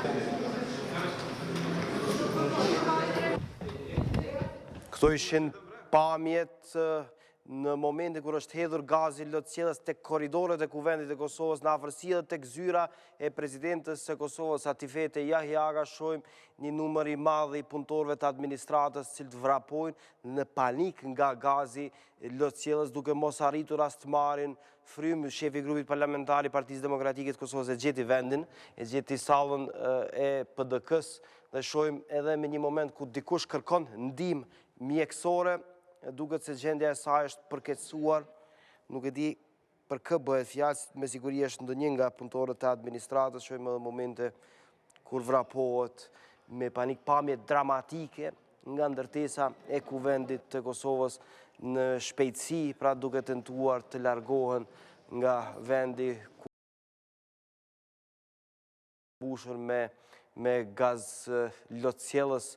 Janë këto pamjet nga operatori Barth Stublla, i cili në ato momente ka qëndruar pra brenda sallës, brenda ndërtesës së Kuvendit të Kosovës, në afërsi të zyrës së kryeparlamentarit, por edhe tek presidentja e Kosovës Atifete Jahjaga. Pamje dramatike, zoti Muhaxhiri. Dhe tash s'po them të turpshme, sepse ndoshta është pak fjaleron mirë, po e tregojnë një papjekuri politike. Absolutisht mendoj se është një papjekuri politike, sepse... Kjo pamje shumë e rëndë, kjo zonja që po kërkon ndihmë dhe që po jepet ndihmë patjetër. Sepse është kjo dëmton kauzën e opozitës. Do thotë secili person që i sheh këto pamje, atëherë e zhvendos vëmendjen nga argumentet e opozitës në këto pamje. Pra është sepse shiko, përtej të gjithave, institucionet e kanë shentrinë e vetë, institucionet e kanë peshën e vetë, edhe ato në fundit janë të qytetarëve të Kosovës. Pra përtej çdo betejë politike, përtej çdo konflikti politik, prapë se prapë janë disa vija të kuqe të cilat nuk duhet kalohen, edhe posaçërisht sa i përket njerëzve të pafajshëm, punëtorëve të Kuvendit, pra nuk është, sepse shiko, ajde në Kuvend ndoshta edhe kuptohet se janë kundërshtar politik, janë parti. Nga këto dyert e fundit, po i bie llafi që... Kështu është, mirë, po tash nëse shkon duke u ngritur ajo leva e durueshmërisë, atëherë unë nuk e di se ku do të përfundoj. Laura foli për transmetimin e dhunës në rrugë, mirë, po kjo është, mendoj se është një autogol për opozitën, sepse, po them, e zhvendos vëmendjen nga argumentet, nga fjalët, nga retorike. Zona Kryeziu, si shihni këto pamje dramatike, cilë po i ndjekim ekskluzivisht pra në ekranin e KlanKosovës nga operatori Barth Stublla? Po natyrisht janë të tmerrshme. Natyrisht që ne besoj se mën është përtej çdo diskutimi se a duhet të përdoret dhe se çka është gazi lotësjelës. Besoj që është banalitet të shkojmë më tutje që opozita shumë shpesh deshti të argumentoj që është vetëm mjet për shpërndarje. Kjo ndikon në shëndetin e njeriut, siç po vrehet. Dhe nëse kjo ka qenë një metodë një herë që është përdor, nuk e kuptoj as. A është ky lajmi i fundit që vije nga seanca... Kjo ka qenë herën e kaluar, më duket. Nga... është krahasimi që po bëhet herëve të kaluara, ndërkohë që janë... Nuk e di nëse janë pamë, nëse televizioni publik është futur në transmetim të drejtë për drejta të seancës së Kuvendit të Kosovës. Nuk e di nëse palët ose deputetët gjithë janë mbledhur brenda. Është mirë të kemi një komunikim drejt për drejt me gazetarët atje, cilët janë për të na informuar, ne ndërkohë që komentojmë edhe zhvillimet për gazin lotësjelës, që lutem zonja Kryeziu, për arsye se shumë gra nga ato që i ndoshëm në pamje ishin duke u shqetësuar. Janë edhe shumë gra të cilat hutën gazin lotësjelës. Kështu që kjo është një argumentim shumë i vështirë për mua, në aspektin se unë mbedoj që lidership u theqja një gruaje nuk mund të ekstremizohet deri në atë pikë ku bindjet politike do të shtynen të përdorësh një metodë të tillë. për të përquar për para bindjet e tua politike, si do qoftë, që ka unë nuk kuptoj është se si Kuvendi Kosovës arrin që mos të siguron. Lajmi i fundit, Besnik Tahiri është hedhur përsëri gaz lotësjellës në ndërtesën në sallën e Kuvendit të Kosovës. Besnik, të lutem. A i kemi lidhje telefonike Besnik Tahirin? Nuk e di nëse edhe Besnik Tahiri ka probleme të komunikoj me neve me telefon për arsye se është lajmi i fundit që është hedhur përsëri gazi lotësjellës në Kuvendin e Kosovës, është hedhur nga deputetët e opozitës atëherë kur janë mbledhur dhe janë këto pamjet që po i ndjekim, pra dhe është ky momenti i deklarimit edhe të deputetit Glauk Konjuvsa. Le ta ndjekim këtë deklarim. Që jashtë institucionale i kanë bërë thirrje pushtetit që të mos mbahet seanca në këto kushte, sepse tensioni është shumë i madh dhe qeveria nuk po i tërheq në shkrimin prej marrëveshjeve të zajednicës edhe të demarkacionit. Kadri Veseli, si kryeparlamentar, bashkë me presidentën, përkundrazi, po i kontribuojnë tensioneve në rritje, edhe po i kontribuojnë thellimit të krizës institucionale duke e provoku situatën përmes thirrjes së seancave plenare. E keni pasur një takim të shoqërisë civile me çrast ata kanë bërë thirrje që të mos mbahen seancat në këto kushte, sepse kjo e përshkallëzon situatën edhe në vazhdim. Një thirrje publike që ka bërë kryetari i Kuvendit të mblidheni në sallën 301 për të diskutuar në prani të mediave, si do të veproni dhe pas një ore pritet. Argumentet tona ne i kemi shpjeguar në për seancat e kaluara. Ato kanë hasur në vesh të shurdhër. Qeveria nuk e ka marrë parasysh asnjë argument të opozitës. E ka përjashtuar opozitën pe këtij procesi vendim mars. Ka shku në Bruksel dhe me Aleksandr Vučićin e ka nënshkruar coptimin etnik të brendshëm të Kosovës. Në anën tjetër ashim tha që ka shku atje dhe me të njëjtën procedurë e ka rrudh territorin e Kosovës për një 9.000 hektar mas paku. Pra këtu tash kanë përfunduar argumentet. Ne mendojmë që jemi të vendosur edhe të mos lëshojmë pe derisa këta të rikonsiderojnë këto marrëveshje, të anulohen marrëveshjet, të tërhiqen. Po zhvillohet debat në për mediume, do të thonim a nuk ka si mundësi që të uleni bashkë në institucionet? Nuk ka kurfar mundësie që të ulemi bashkë me këta njerëz në institucione, sepse këta njerëz e kanë treguar fytyrën e tyre të vërtetë. Fytyra e tyre e vërtetë është që këta i shesin interesat e shtetit edhe kërkush nuk e çon kokën për Republikën. Këta nuk janë për me mbrojt shtetin edhe shtetësinë, këta janë për me mbrojt ato çifligjet e tyre, të cilat i kanë bërë me parat e popullit varfër të Kosovës. Kështu me këta ka përfunduar argumenti, me këta ka përfunduar diskutimi. Mendoj që sa më herët që të marrin vesh edhe këta që këto marrëveshje janë të dëmshme. Të zbatohet rregulloria e Kuvendit, që i vjen që të nxirren me bunde ose të suspendohen, çfarë do të ndodhë nëse këtë merr vendim kryesia? Në këtë rast mas miri janë të dëgjohen ma me vëmendje kërkesat e opozitës. Kështu që të qetësohet situata. Nëse nuk dëgjohen kërkesat e opozitës, nëse pushteti është kaq shkokfurt për me mbrojt një marrëveshje me Serbinë. Atëherë këta më shumë po e duan Serbinë dhe Aleksandr Vučićin më shumë po i rrin gaditu Aleksandr Vučićit se kërkesave të popullit vet. Atëherë unë nuk di ku mund të shkoj situata kështu. Unë mendoj që kështu është shumë keq. Pas një ore pritet vazhdimi i seancës, siç thanë kryetari. Po nuk do të mund vazhdoj seanca pas një. Do të përdorim format e njëjta? Do t'i përdorim të gjitha për të mos ndodhur kjo. Të gjitha janë gjithçka që është e nevojshme për me parandaluar këtë seancë. Çka mundet me Do ta shenim pas një ore. Mendoj që do të ishte një shembull i keq përdorimi i policisë, edhe do të ishte një mashtrim i kryeparlamentarit që nuk do ta përdor kur policinë brenda seancave.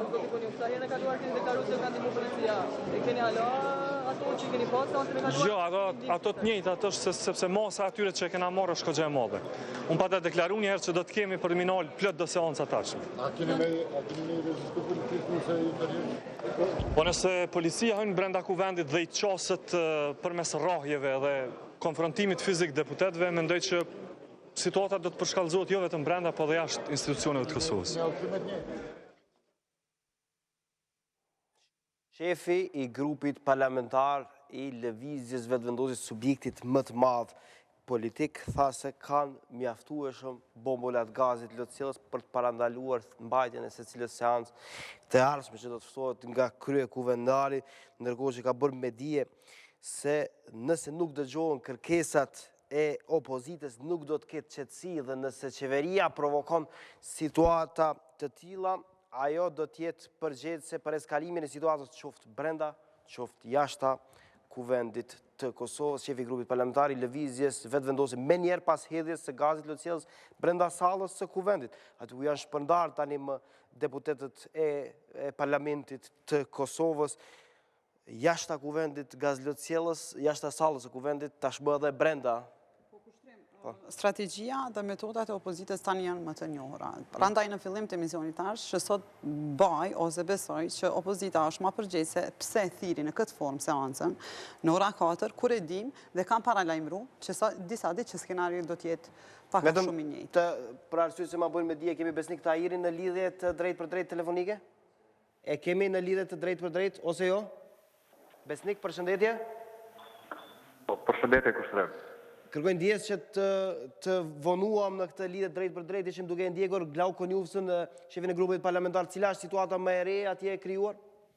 Në fakt, kisha një ndërprerje për shkak se nuk mund të flisja për shkak se ajo sasia e madhe që u ha, do thotë ajo boca e gazit lotësjellës që u ha nga Donika Kada i Vujupi në sallën e Kuvendit, i gjithë tymi erdhi nalt atje ku qëndrojnë gazetarët dhe kisha pak probleme për të folur.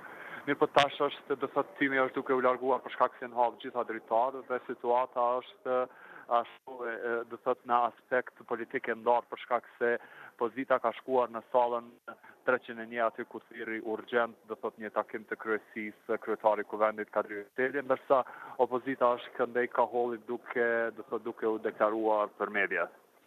Opozita duke u deklaruar dhe kryekuvendari përkundër gazit lotësjellës brenda dhe jashtë përsëri tha pas një ore e ftoi deputetët të mblidhen aty, Besnik, apo jo? Po, a i kërkoj të thotë që të ketë kryesi, po ashtu edhe lutë disa herë, sigurisht që keni mundur të dëgjoni lutjet e tij për shkak se të ulen që të gjithë do të thotë që të dasim, po duket se opozita prapë është kundërshtuese dhe ata paralajmëruan që nuk do të mund të bëhet seanca një orë, mirë po tash është do të besim të vendimi i kryesisë së Kuvendit, ashtu veçka do thotë pritet të filloj mbledhja dhe më pas të shohim se cilat do të jenë vendimet e kryesisë. Besnika, ka komunikim nga deputetët e pozitës lidhur me situatën e krijuar, përse nuk kanë komunikuar me gazetarë, nuk tentojnë të flasin dhe të reagojnë për situatën e fundit? Kushim, unë du të thamë se kemi mbetur ne që kemi qenë gazetarët lartë atje, kemi mbetur shumë rapa për shkak se ishte një masë e madhe njerëzve pa edhe truprojave dhe më pas policëve që ishin në përshkallë dhe sa kemi dalur, mirë po duket se këta pozitarët janë mësuar, do thotë e kanë një farlloj në vëmendjen e tyre një farlloj ikje për shkak se sa po shihet që dikush ka hedhur gaz lotësjellës, kjo është një thot ata me njëherë ikun dalin. Jo vetëm nga këto dy hyrjet kryesore, po është edhe një hyrje tjetër atje ku i thuhet do thot bufeja e Kuvendit, ka dalje edhe anë dhe pashtu ata në maksimum i ikun kontaktit me gazin lotësjellës. Lutem nëse ke mundësi të realizosh ndonjë nga intervistat ju ose Dibrani në lidhjen e drejt për drejt që e kemi jashtë Kuvendit, bëheni sa më shpejt për arsye se me që ka ftuar në një orë pauzë kryetari i Kuvendit dhe mos hezito ta kërkosh lidhjen për secilin informacion të ri, isha në lidhje të drejt për drejt telefonike me gazetarin Besnik Tahiri, ndërkohë që zonin Kryeziu e ndërpreva më herët, kjo është situata e fundit e krijuar në Kuvend. I lutem. Po, argumenti im është ky që opozita ka të qartë pozicionin, domethënë ka strategjinë e qartë dhe kërkesën ashtu siç e ka. Pavarësisht se sa bisedum ne dhe sa elaborum rreth asaj që kërkesat domethënë kërkesat të cilat seriozisht duhen të shqirtohen apo brapa këtyre kërkesave që ndron një qëllim tjetër. Mirë po, besoj që pozita sot dhe qeveria sot humbi një lojë shumë të rëndësishme sepse nuk tregon se nuk din se si të menaxhon këtë situatë. Qeveria? Absolut jo. Pse? Sepse për shumë rrethana të cilat bisedum sot, spari qofse opozita arrin që çdo seancë të hudh gaz lotësjellës. Atëherë këtu vihet në pikpyetje se çfarë sigurimi mbahet në atë seancë, a bën sa përsye faqe që të bajnë edhe me kafsh kontrollën, me polici, me kështu me radhë derisa opozita me shumë lehtësi, domethënë hudh gaz lotësjellës kudo në Kuvendin e Republikës së Kosovës. Dhe e dyta është që kryetari i Kuvendit është qëndrimi i tij është i qartë se ai nuk do të përdorë domethënë sigurim brenda seancave.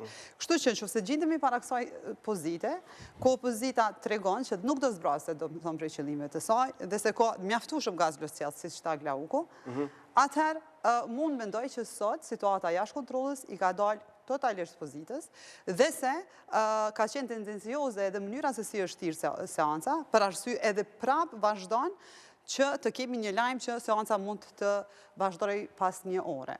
Kështu që pas një ore, ju mendoni se do të përsëritet e njëjta? Numri i qytetarëve në disa portale këtu e pam që po rritet jashtë Kuvendit. Mirë, kur jemi tek numri i qytetarëve, hajde lidhemi me Blerta Ahmetin, gazetaren e Klan Kosovën. Shohim se cilat janë informacionet e reja nga jashta ndërtesës së Kuvendit të Kosovës. Blerta, përshëndetje. Përshëndetje, kushtrim. Atëherë, çfarë po ndodh jashta ndërtesës së Kuvendit të Kosovës?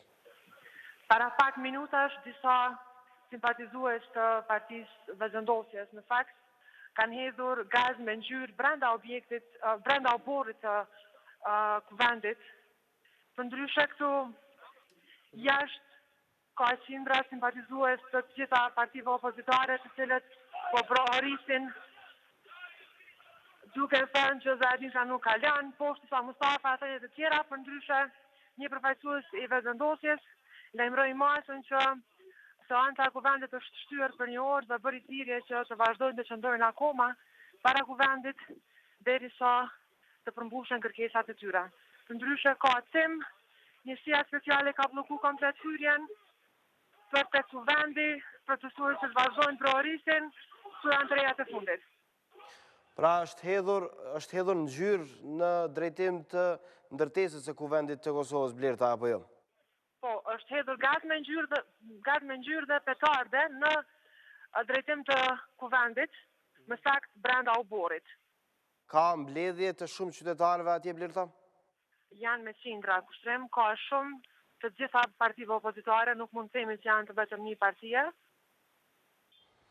Janë me qindra qytetarë cilët janë mbledhur nga jashta ndërtesës së Kuvendit të Kosovës. Zoti Muhaxhiri? Kjo është fillimi i një trazire, i një problemi masiv, kolektiv, sepse unë nuk besoj se nëse tash do thot me gjithë këtë energji negative, me gjithë këtë konfliktualitet që është brenda, edhe me masën e njerëzve që është jashtë, unë besoj se nuk duhet të mbahet, pra në këto kushte, nuk duhet të mbahet seanca, sepse me siguri se do të kemi vetëm përshkallëzim të situatës dhe mund të ndodhë edhe më e keqe, pra mund të ndodhë në sulme ndaj institucione, mund të ndodhë edhe ndonjë viktim, nuk është e përjashtuar, por në fakt ajo çka, nëse mund t'i kthejmë deklaratës zotit Konjufca, ajo ishte një deklaratë jo politike, pra në fakt, sepse në momentin kur ti e refuzon dialogun, atëherë aty përfundon çdo gjë, pra atëherë nuk mund të ketë një politik normale. Pra unë e kam mikë zotin Konjufca dhe sinqerisht e kam përkrahur vazhdimisht, mirë po në këtë rast mendoj se ka shumë gabim sepse në mes të ofertës së qeverisë, sado që t'jetë ajo hipokrite, sado që t'jetë artificiale, një ofertë prej qeveritare, prej parlamentit, prej shumicës që t'ketë një dialog dhe sulmit me gaz lotcellës, natyrisht se përparësi ka oferta, qoftë edhe, po them, qoftë edhe hipokrite, qoftë edhe vetëm për një kurtoazi.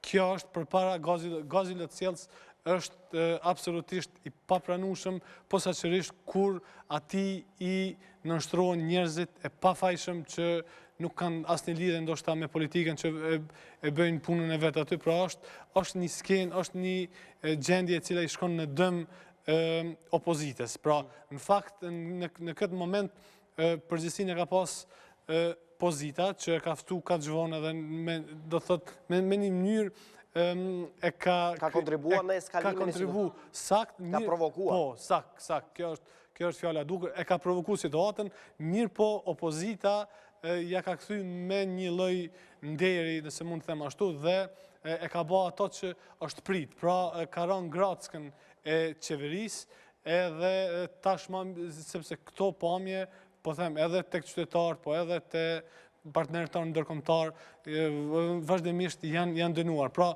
është shumë vështirë të kthehet në gjenezën e problemit, kur shihen, do thot, njerëz civil të pafajshëm duke vrapu në sallën e Kuvendit, duke ikë prej gazit lotësjellës, gra të moshuara e kështu me radhë. Pra, është një situatë e cila i bën dëm, pra, kjo, sipas mendimit tim, ky është definicioni. Qeveria ka provoku, mirë po opozita e ka ngrënë karremin dhe ka rënë në provokimin e qeverisë. Duna Kryeziu, në fakt, hedhja me ngjyrë në drejtim të ndërtesës së Kuvendit, a është një thirrje kjo, ose tym me ngjyrë, ma bën me dije, për arsye se ende nuk kemi pamje, kemi vetëm interpretim, a është kjo një thirrje për kryekuvendarin që të ketë kujdes se çfarë do të ndodhë pas një ore për atë çfarë bëjmë? Strategjia e opozitës është e qartë. Unë nuk besoj që opozita ka rënë, domethënë, në një grazë të pozitës, në këtë rast me thirrjen e mbledhjes së Kuvendit. Besoj që opozita për qëllim ka të sensibilizojë çështjen e vet sa më shumë, të përdor rrugën. Po kjo është, nëse jo kësi mënyra, ata do të rishikoni mënyrat. Do me thonë, nuk kemi asnjë signal që opozita me gjithë intervenimin apo mesazhet e Komitetit Ndërkombëtar, me mesazhet e mbrëmshme apo të jashtme, që do të zbrafset nga strategjia të cilën e ka kriju. Dhe ne i dim shumë mirë që partia vetëvendosje është ajo e cila rritjen e saj ka pas përmes kësi mënyrave, dhe nëse qeveria bjen në kësim provokime ose krijon kësin lloj provokime, atëherë kjo shkon, besoj, dhe në strategjinë e tyre. Nuk i di ashtë në favor, nuk i di se si do të përfundojnë situatat, mirë po në strategjinë e opozitës shkon. Sepse, pa dyshim që opozita donë, masa është duke u mbledhur para Kuvendit, dhe opozita donë sensibilizimin sa më të madh të këtij qëllimi, dhe prapë mendoj që situata këtu i ka rrëshit prej dorës pozitës. Po sakt, mirë po nëse refuzohet dialogu, pra nëse thot një përfaqësues shumë i rëndësishëm i opozitës se ne as nuk do të dialogojmë dhe pozita duhet të dorëzohet para nesh, kjo nuk është sjellje politike. Absolutisht në pajtona me ty në atë aspekt, mirë po që përthu që situata për cilën tani pozita thiri Kuvendin, dhe se kjo, do me thonë, ra në gradë opozita, nuk pajtona, nuk shoh arsyeshmëri në qëndrimet e opozitës, pajtona me ty. Do me thonë, që se jemi të diskutu, argumentu, se a ka arsyeshmëri, aso nuk shoh sa i përket kërkesave arsyeshmëri, mirë po kërkesat janë një pikë e strategjisë. Dhe strategjia tjetër është kjo, pikërisht kjo që popullit të mbledhet jashtë, dhe prandaj them që dy anë i kontribuojnë që kjo dhunë ndoshta të bartët edhe jashtë Kuvendit. Mirë, arsye ose jo, zhvillimi i fundit është se kryekuvendari me gjitha të kalën takim përsëri pas një ore, dhe tani kam mbetur diku rreth 45 minuta që deputetët e Kuvendit Kosovës do duhet të mblidhen përsëri, nuk e di nëse për këtë periudhë kohore salla e Kuvendit do të jetë e pastër për të marrë frymë, për arsye se aty u hodhën përsëri bombola të gazit lotësjellës, ndërsa lëvizja vetëvendosje dhe Glau Konjusa, shefi i grupit parlamentar, paralajmëroi se kanë mjaftueshëm për ta ndërprerë edhe seancën e radhës. Nga ana tjetër kemi mbledhjet qytetarëve jashtë ndërtesës së Kuvendit të Kosovës, nuk kemi ende pamje pra me figurë të dimë se sa janë ata qytetarë dhe kush janë ata qytetarë, por ajo çfarë dihet është se është hedhur një gaz me ngjyrë në drejtim të ndërtesës së Kuvendit, dhe situata nuk është fare e mirë pra tek parlamenti i Kosovës. Nga regjia më bëjnë me dijet se do shkojmë me spote publicitare për të rikthyer përsëri me të ftuarit e mi me Artan Muhaxhirin, Laura Kryeziun, po natyrisht do lidhemi, po besoj edhe me gazetarët atje, shohim se cilat janë reagimet e deputetëve të Kuvendit.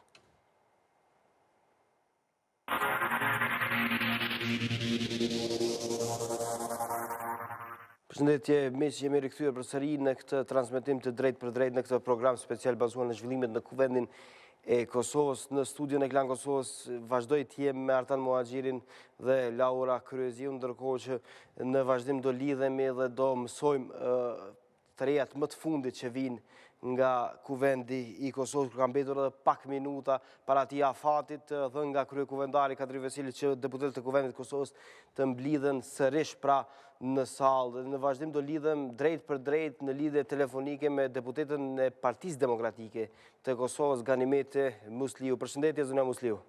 Përshëndetje, Klan Kosova. Atëherë, zonja Musliu, si e konsideroni ju veprimin e sotëm të opozitës përsëri gaz lotësjellës brenda sallës së Kuvendit, por edhe jashtë saj? Thënë të drejtën, aktet e dhunshme të opozitës vazhdojnë edhe sot, nuk është hera parë, sigur kemi fillu të mësohemi me këto sjellje tash fatkeqësisht, kemi fillu të krijojmë një farë imunitetit paktën psiqik me sjellje të tilla, mirë po ju e dini që dhuna dhe gazi lotësjellës i takojnë së kaluarës, i takojnë okupuesve dhe i takojnë njerëzve të cilët nuk ja duan të mirën të vendit. Zonja Musliu, a mendoni se ka hapësirë që të zhvillohet përsëri seanca, duke ditur që kryekuvendari ftoi përsëri deputetët të mblidhen pas një ore? Po, unë mendoj që ne duhet të mbajmë seancat ashtu dhe kryetari i Kuvendit të Republikës së Kosovës, sepse ne jemi deputet të zgjedhur dhe nuk është e mundur dhe nuk është e arsyeshme që një grup deputetësh në miniatur të bllokojë punën e Kuvendit Republikës Kosovës, siç po ndodh tani e disa javë. Konsideroj që seancat do të vazhdojnë, unë shpresoj shumë që deputetët do të tregohen, do të thotë, të kujdesshëm, të matur në veprime, dhe thjesht e shoh vullnetin e deputetëve të pozitës, të cilët janë të gatshëm që me çdo kusht ta mbajnë seancën parlamentare sot. Zonja Musliu, si është e mundur që të zhvillohet një seancë kur vazhdimisht ka gaz lotësjellës atje? Si është e mundur që ju të besoni që të ketë përsëri normalitet në Kuvendin e Kosovës, ku duket se nga opozita nuk po lejohet bëhet një gjë e tillë? Kushtet janë të jashtëzakonshme dhe ju e dini ashtu siç e din tashmë edhe qytetarët e Republikës Kosovës që në pranitë e gazit lotësjellës është me të vërtetë e pamundur të realizohen seanca, mirë po besoj shumë që do të zindet një zgjidhje dhe ne do të mbajmë dhe do të realizojmë seancën parlamentare për çka jemi ftuar sot. Edhe ne gjithmonë po flas duke e parë disponimin e deputetëve të pozitës, të cilët janë të gatshëm se thjesht ta përfundojnë këtë seancë sot dhe të vazhdojnë në seanca të tjera. Kuvendi i Republikës Kosovës nuk ka të drejtë askush ta okupojë, nuk ka askush ta uzurpoj dhe nuk ka askush të drejtë që ta denigroj në këtë mënyrë siç është denigruar që disa javë. Prandaj unë konsideroj që Kosova nuk e meriton një pamje të tillë siç ja kanë dhënë deputetët e opozitës, për çka jam shumë e bindur që edhe ata janë të vetëdijshëm që janë duke vepruar gabimisht. Zonja Musliu, pyetja e fundit, a do të ndërhyjë sigurimi brenda sallës së Kuvendit të Kosovës? A mendoni se është situata ose është hapësira për të bërë një gjë e tillë? Unë jam vetëm një deputete si 120 deputet tjerë Parlamentit të Republikës Kosovës, nuk jam në kryesi të Kuvendit aty ku merren vendimet dhe thjesht unë do të pres gjithçka që presin në 120 deputet tjerë. Nuk kam ndonjë konkludim konkret ose thjesht nuk kam ndonjë faktim se a do të ketë apo nuk do të ketë sigurim. Po çfarë mendoni ju, zonja Musliu? Mendimi ju personal? Urdhoni? Cili është mendimi juaj personal? A duhet ndërhyjë sigurimi ose jo? Unë mendoj që ne duhet të kemi kushte për punë në Kuvendin e Republikës Kosovës e para, dhe dyta nuk dëshiroj akte të dhunshme dhe drama brenda Kuvendit të Republikës Kosovës. Prandaj dua t'i falenderoj përmes valëve t'juaja të gjithë qytetarët e Republikës Kosovës, të cilët me gjaktësi dhe me pjekuri të lartë po i përcjellin ngjarjet, fatkeqësisht ngjarje të cilat nuk do duhej të dukeshin kurrë nëpër ekranet televizive në Kosovë. Por megjithatë dua t'i falenderoj dhe t'i përgëzoj për dinjitetin dhe qëndrimin e tyre të dinjitetshëm. Zonja Musliu, faleminderit shumë që ishit me neve.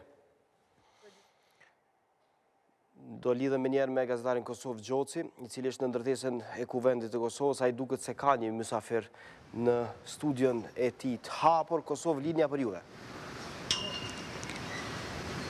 Përshëndetje, kushtem po këtu si që paralajmëruat mysafir, do me thonë, i imi tash është deputeti i vetëvendosjes, zoti Faton Topalli, me cilin do të flasim rreth zhvillimeve që ndodhen para pak momenteve, para pak po them para një ore ashtu, dhe me ato se çfarë do të jenë veprimet e opozitës nëse seanca vazhdon ashtu siç është paralajmëruar. Zoti po mirë se erdhët, a mund na thoni se cilë do të jenë hapat e opozitës në rast se do të vazhdoj seanca? Opozita nuk ka paralajmëruar që nuk do të ketë vazhdim seancës, për shkak të marrëveshjeve që i ka bu kryeministri Mustafa me pushtetin serb. Tash janë shtu gjithmonë ma shumë zërat të cilat janë kundër kësaj marrëveshje.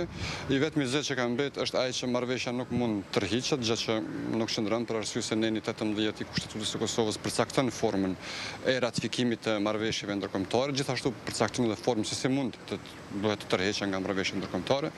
Ne jemi shumë të vendosur që ta vazhdojmë qëndresën tonë kundër implementimit të marrëveshjeve të dëmshme për Kosovën. Nuk ka ndonjë skenar të veçantë, ne me vullnetin tonë kundër Serbisë, me të trupat tonë, me qenjen tonë, do të angazhohemi maksimalisht që këto marrëveshje të mos implementohen. Ky është një vendim i përbashkët i 3 partive opozitare. Siç e dini, kemi mbledhur dikon rreth 200.000 nënshkrime. Ka pas zëra të ndryshme që kjo mbledhje e Kuvendit të mos mbahet, sepse po flitet shumë për zgjidhje politike dhe ne jemi të gatshëm që kjo zgjidhje politike të bëhet. Kryeministri Mustafa duhet të tërhiqet nga marrëveshja. Mjafton një deklaratë e shkurt publike kryeministit Mustafa që tërhiqet nga marrëveshja në emër të qeverisë, nga marrëveshjet me Serbinë, dhe ne do t'i kthehemi punës së Kuvendit, do të vazhdojmë normalisht ashtu siç kemi vazhduar edhe më herët. Zoti Balli, do të thotë edhe nëse kthehet seanca mas një ore siç është paralajmëruar, nuk do ta lejoni atë, do të vazhdoj bllokada? Bllokadën e ka bërë kryeministri i Kosovës duke anashkaluar, duke suspenduar Kuvendin e Kosovës. Mendoj që kjo blokadë mund të hiqet nga kryeministri. Ne jemi, siç thash, të vendosur në rrugën tonë për arsye se kjo që bëjmë ne është shumë e vogël në krahasim me dëmin e madh të cilin kryeministri është duke ia shkaktuar jo vetëm kësaj gjenerate, por edhe gjeneratat që vinë më pas me këto marrëveshje të dëmshme për Kosovën. Po do të thotë se do të ketë prap gaz lotësielës në Kuvend apo cili do të jenë hapat që do të provoni që ta stoponi prapë zhvillimin e seancës? Kjo do të shihet varësisht nga zhvillimi i situatës, nëse në këto çaste apo pak para fillimit të seancës kryeministri tërhiqet nga marrëveshjet me Serbinë, bën pra këtë deklaratë që tërhiqet, atëherë do t'i kthehemi punës normale të Kuvendit. Nëse jo, ne do të vazhdojmë ashtu siç kemi vazhduar deri tani. Po çka në rast se do të ketë ndërhyrje të sigurimit të Kuvendit, zoti Topalli? Kjo do të fliste për vetveten. Kuvendi i Kosovës është shndruar në një fortesë nga ana e policisë dhe sigurimit. Janë mbyllur toaletet këtu brenda Kuvendit, kado që sillemi ka persona të sigurisë, policë rreth Kuvendit. Kjo flet që qeveria Mustafa po shkon drejt rrugës së sigurt për me kthy shtetin ton demokratik në një shtet policor. Këtë e vërtetojnë edhe ftesat të cilat janë duke u bërë deputetëve të Kuvendit të Kosovës. Pra, në ky hap do të ishte shumë i dëmshëm dhe do të acaronte në përgjithësi situatën në Kosovë, për çka do të mbante përgjithësi vetë kryeministri dhe qeveria e Kosovës. Megjithatë, zoti Topalli, me rregullore kryetari i Kuvendit në rast caktuara ka drejt ta ftoj sigurim. Çka nëse ndodh një gjë e tillë? Po, nëse kjo çështje rregullohet me dhunë, atëherë mund edhe ta provoj. Ne do të çndrojmë, siç thash, me trupat tonë, sepse jemi të vendosur në rrugën tonë. Dëmi i cili po i shkaktohet Kosovës është shumë më i madh se dëmi që mund të na shkaktohet neve si persona, si deputet. Zoti Topalli, një pyetje të fundit, ka pas raportime se një ditë ju jeni ndaluar nga sigurimi i Kuvendit për shkak se ju është gjetur diçka, apo skaneri i Kuvendit Kosovës ka gjetur diçka në trupin tuaj, në xhepat tuaj. A ka diçka të vërtetë dhe për çka është bërë fjalë? Unë nuk di që ka ndodhur diçka e tillë, nuk ka ndodhur diçka e tillë. Nëse është fjala për sot është diçka tjetër, po nuk ka pas ditëve të tjera të Kuvendit, nuk jam ndaluar. Po flas për sot gjatë kontrollit kur keni ardhur për të qenë pjesë e seancës. Ndoshta kjo çështje nuk është për publikun, unë kam pas diçka thjesht metalt sa për ta aktivizu detektorin në mënyrë që gazi lehtësjelës të kalojë, pastaj të tjerë të kalojnë me gaz lehtësjelës. Ka çështje këtë punë. Çfarë është ajo? Po mendoj që kjo nuk është për... Ka qenë diçka e rrezikshme? Cilën... Ka qenë e rrezikshme, ka qenë një copë e vogël metalike, qelsa, kështu që aktivizohen kur kalon në detektor. Faleminderit zoti Topalli. Faleminderit. Atëherë, lidhja për studio?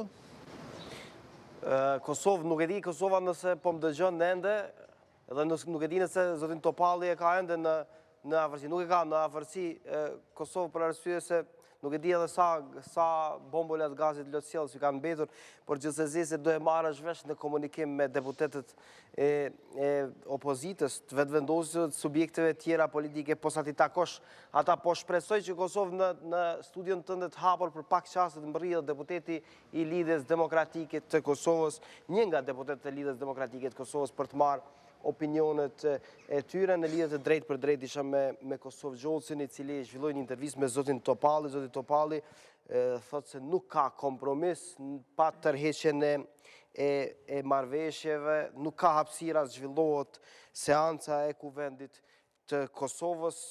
Ka mbetur pak çaste zoti Muhaxhiri para se të kalojë ai afati i dhënë nga kryekuvendari Kadri Veseli, duket se nuk ka përmirësim të gjendjes. Zoti Topalli thotë se nuk ka hapësirë. Zonja Musliu më herët në telefonat në këtë intervistë që zhvilluam këtu drejt për drejt tha se ka hapësirë gjendet një zgjidhje. Po unë besoj se do të ketë një tentim që të mbahet seanca e tash, a do të pengohen edhe fizikisht, siç e tha zoti Topalli, me trupat e tyre pak poetikisht, apo çfarë do të ndodh atëherë, po më pritet të shihet, mirë po jam absolutisht e sigurt se zoti Veseli edhe qeveri, do të thotë shumica parlamentare do të tentojnë, sepse do të ishte keq për ata që të mbrapseshin para opozitës, pra ata do ta shihnin si humbje këtë dhe si një dorëzim.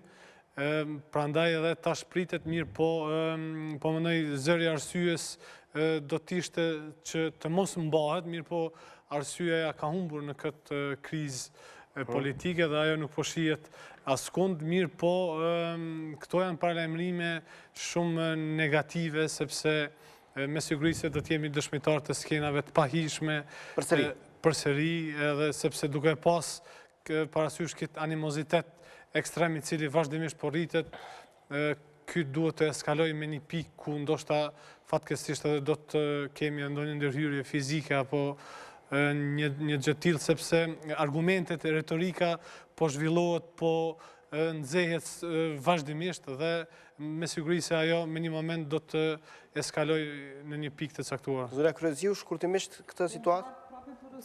Përsëris, besoj që secila tendencë apo thirrje që të mbahet seanca në këto rrethana është gabim shumë i madh. Tash, ose besoj që është përmbushet strategjia opozitës në këtë rast. Se çfarë diskutime dhe se çfarë qëllime ka opozita, gjithsesi Kadri Veseli në këtë rast, të thras prapë seancën mbas një ore, atëherë besoj që ata kanë parashikuar që ose të përdoret dhuna në një farë forme, ose tash të shohim edhe një skenario të re, kur opozita nuk heziton të tregon që ndalimin e seancës do ta bën me çdo kusht, qoftë edhe fizikisht, qoftë se atakohen edhe me trupe kështu me radhë. Besoj se përgjegjësia është tek zoti Veseli tani. Unë besoj që seanca është gabim që të vazhdohet në këto rrethana, sepse rrethanat po shihen. Ne kemi një gjendje të jashtëzakonshme jashtë Kuvendit, kemi trupa të njësive speciale të cilat e mbrojnë Kuvendin sot, dhe qoftë ne si qytetarë sot do të jemi dëshmitarë të shohim se cila forcë politike dhe ky polarizim i madh që është ndodhur në Kosovë do të fiton, atëherë besoj që kjo do të jetë një humbje jashtëzakonisht e madhe për Kosovën. Mirë, kur jemi tek kryekuvendarit, shohim se cilat janë zhvillimet e reja nga brendia e Kuvendit të Kosovës në afërsi të zyrës ku zhvillon takimet. Kryesia është gazetari Besnik Tahiri, me të do lidhem në lidhje të drejtë për drejtë telefonike për të mësuar se cilat janë të reja tani më kur po kalon ai afati i paralajmëruar nga Kadri Veseli më herët. Përshëndetje Besnik. Përshëndetje, kushtojmë ende nuk ka asgjë të re te kryesia e Kuvendit, tash gati një orë po presim kryekuvendarin në pjesën pozitare të kryesisë, e cila ka paralajmëruar një mbledhje, mirë po si duket dyert e kryesisë së parë janë hapur për mediat, mirë po pas janë mbyllur dhe ne si gazetari janë jashtë, mirë po aty brenda nuk gjendet askush, do të thotë nga ata që përbëjnë kryesinë e Kuvendit dhe nuk dihet të sakt se kur do të filloj do thotë kjo mbledhje kryesisë të shihet çfarë vendimi do të marrin, ndërsa këtu në gjithas në kryesinë është edhe selia e grupit parlamentar të Lidhjes Demokratike të Kosovës, ku momentalisht do thotë gjendet edhe kryeministri Isa Mustafa dhe disa ministra të nga LDK-ja që janë pjesë e ekzekutivit. Pra ende nuk dihet nëse do vazhdojnë ata afat një orësh ose jo, a ka qarkullim normal në atë pjesë ku je ti besnik, ka qarkullim të zyrtarëve, qoftë të administratës, qoftë deputetëve, qoftë zyrtarëve tjerë të Kuvendit të Kosovës? Administrata është gati, duke të thotë gati, do të thotë ata që përgatisin mbledhjen e kryesive, po ashtu ata që administrativisht e përcjellin në të procedura që ndodhin brenda Kuvendit, po ashtu ka edhe një lëvizje të madhe të njerëzve të mbrojtjes së përafërt të zyrtarëve të ndryshëm, po ashtu edhe zyrtarëve policorë në veshje civile, për shkak se dihet situata çfarë është, dhe tash vetëm pritet, do të thotë, sepse kryesia gjithçka vendoset ose gjithçka fillon kur të shfaqet kryetari i Kuvendit, dhe më pas të shohim se si ose çfarë vendimi do të merret, ose mbase nuk do të bëhet fare, po tash më pritet brenda 10 minutash edhe një vendim mbase përfundimtar të shihet se çka do të jetë do të thotë vendimi. Të bëhet, vazhdohet me seancën e cila është ndërprer me gaz do të thjellë, apo të vazhdohet me ndonjë apo me anulimin e saj dhe thirrjen e një seance që do të thotë një mbledhje të kryesisë, për shkak se Kuvendi ashtu sa ashtu do të mbledhet të hënën për një çështje, do të thotë kryesia do të mbledhet ashtu sa ashtu për një çështje tjetër të hënën. Pra të hënën do mblidhet, por nuk është qartësuar besnik, pra nëse do ketë vazhdim tani, ose nëse do mblidhen tani deputetët të Kuvendit të Kosovës, ose jo, nuk e di nëse ju e keni llogaritur më mirë orën, momentin kur e paralajmëroi zoti Veseli, pra të një orëshin, kur duhet të kaloj afati përfundimtar për të mbledhur përsëri besnik? Po, afati po mendoj nuk është afat përfundimtar, mirë po vetëm se një do të thotë një thirrje, një orëshe që të ketë një relaksim të atyre dhe më pas Ka kaluar kjo një orë, ideja është. Ka kaluar, për shkak se kanë kaluar disa minuta, do të thotë prej orës atëherë kur Veseli ka përthirrjen dhe kujton se çka flitet do të thotë në folklor, ajo konsiderohet si zyrtare dhe më pas të shohim mirë po një orë ka kaluar dhe këto njerëzit e kryesisë që janë do të thotë kryesisht nga pozita, për shkak se opozita kujtojmë që tashmë ka zu vendet në hollën e Kuvendit, ata janë shliruar, janë ulur në formë shumë të shlirë dhe po rrinë aty në fotelet e Kuvendit, në hollën e Kuvendit, ndërsa pozita kryesisht ndodhet në për grupet e tyre parlamentare, mbasi për të marrë vendimin lidhur me vazhdimin ose jo të seancës. Besnik, faleminderit shumë për informacionet që na solle, janë disa pamje tjera të subjekte politike të deputetëve ose të zyrtarëve të subjekte politike opozitare, që nuk i kemi transmetuar në fakt. Fillimisht lajmi u dha se në Kuvendin e Kosovës janë mbledhur opozita, kjo është momente para se të hidhej gazi lotësjellës, po besoj nga regjia do i japim në transmetim teksa i shohim deputetët pra të subjekte politike opozitare të relaksuar në Kuvendin e Kosovës, para se të hidhej pra gazi lotësjellës. Besoj që nga regjia do i sjellim në transmetim këto pamje, nëse i kemi pamjet, do të tentojmë që për pak qaste të sjellim pra pamjet pak momente më parë të deputetëve opozitar. Nuk e di nëse janë këto pamje ose janë pamje tjera. Shohim edhe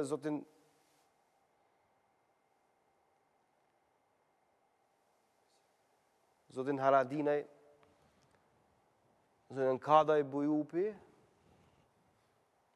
zotin Fisnik Ismaili, deputetin e Lëvizjes vetëvendosjes. Këto janë momentet e para teksa deputetët e vetëvendosjes mblidhen, pra shohim edhe dikush i relaksuar aty, nuk e di nëse ishte zoti Haradinaj i shtrirë në divan. Po, shohim zotin Haradinaj. Po.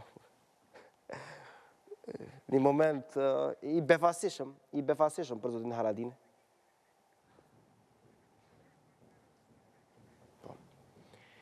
Dhe janë këto pamjet më herët, duke di nëse situata është e njëjtë edhe në këto momente lidhe me Dibrani Strefin, gazetar në Klan Kosovës, për të na njoftuar se cila është gjendja më e re, për arsye se në ato momente nuk ishte gaz lotësjellës Dibran, tani më është pas 2 raundeve të gazit lotësjellës brenda sallës së Kuvendit dhe jashtë asaj.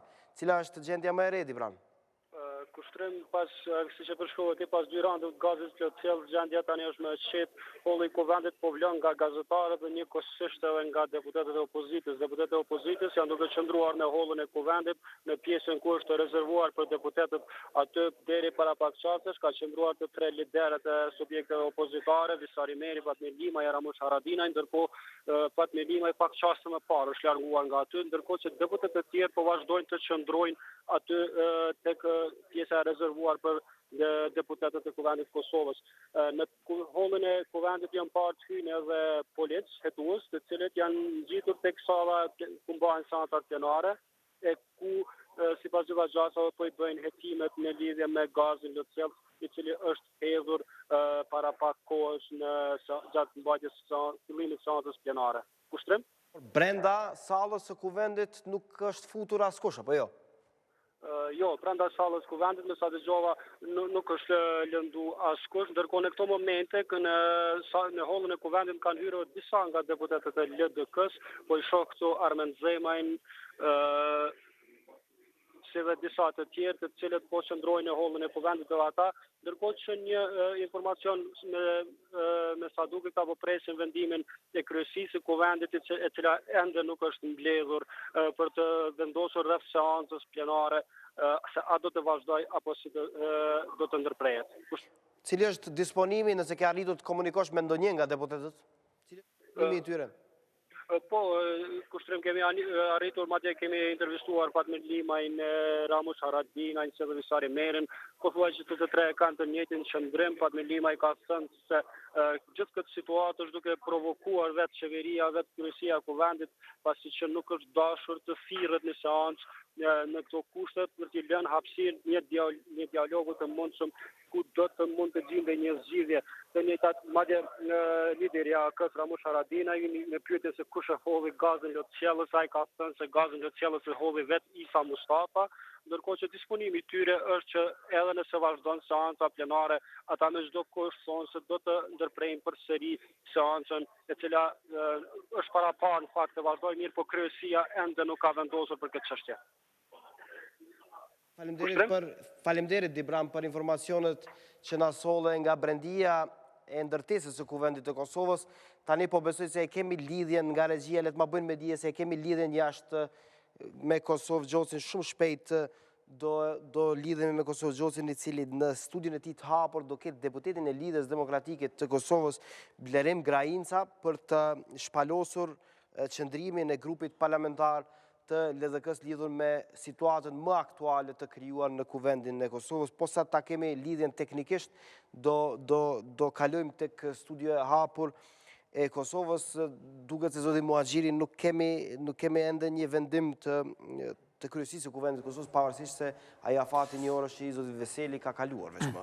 Po tash kjo situatë është jashtëzakonisht e rrezikshme edhe nevojitet një matori, por edhe një përgjegjësi shumë e madhe, sepse nëse eventualisht ka pasoja, atëherë përgjegjësia do t'i takojë edhe personave cilët vendosin që të mbahet kjo seancë. Pra, nuk mund, me siguri janë duke u bërë diskutime edhe me ambasadët e huaja, me përfaqësues ndërkombëtar, pra po edhe zoti Zhbogar ishte aty brenda, por edhe përfaqësues e tjerë, pra është një gjendje jashtëzakonisht fragjile edhe që mund të eskaloj. Pra edhe duke jashtuar faktin kësaj se tashma ka filluar edhe një grumbullim I njerëzve jashtë Kuvendit, atëherë po them përgjegjësia për ndonjë eskalim I takon atyre që mund ta marrin vendimin. Lidhen me njerë me Kosovë Gjocin, e kemi lidhjen me të, ai në studion ti të hapur ka Blerim Grajincën, deputetin e Lidhjes Demokratike të Kosovës. Kosovë, lidhja për ty? Përshëndetje kushtrim se po dëgjoj shumë dopt. Këtu me mua kam deputetin e Lidhjes Demokratike të Kosovës, Blerim Grajinca, me cilin do të diskutojmë për zhvillimet që ndodhen sot. Zoti Grajinca, cili është qëndrimi i grupit parlamentar të LDK-s pas kësaj që ndodhi sot? Po fatkeqësisht ju e pa se që ndodhi sot Kuvend u pengua mbajtja e seancës. Kjo po ndodh tash disa herë. Lidhja Demokratike është e përkushtuar për një politikë institucionale, për zgjedhjen e problemeve dhe gjitha dyshimeve të mundshme brenda Kuvendit Kosovës.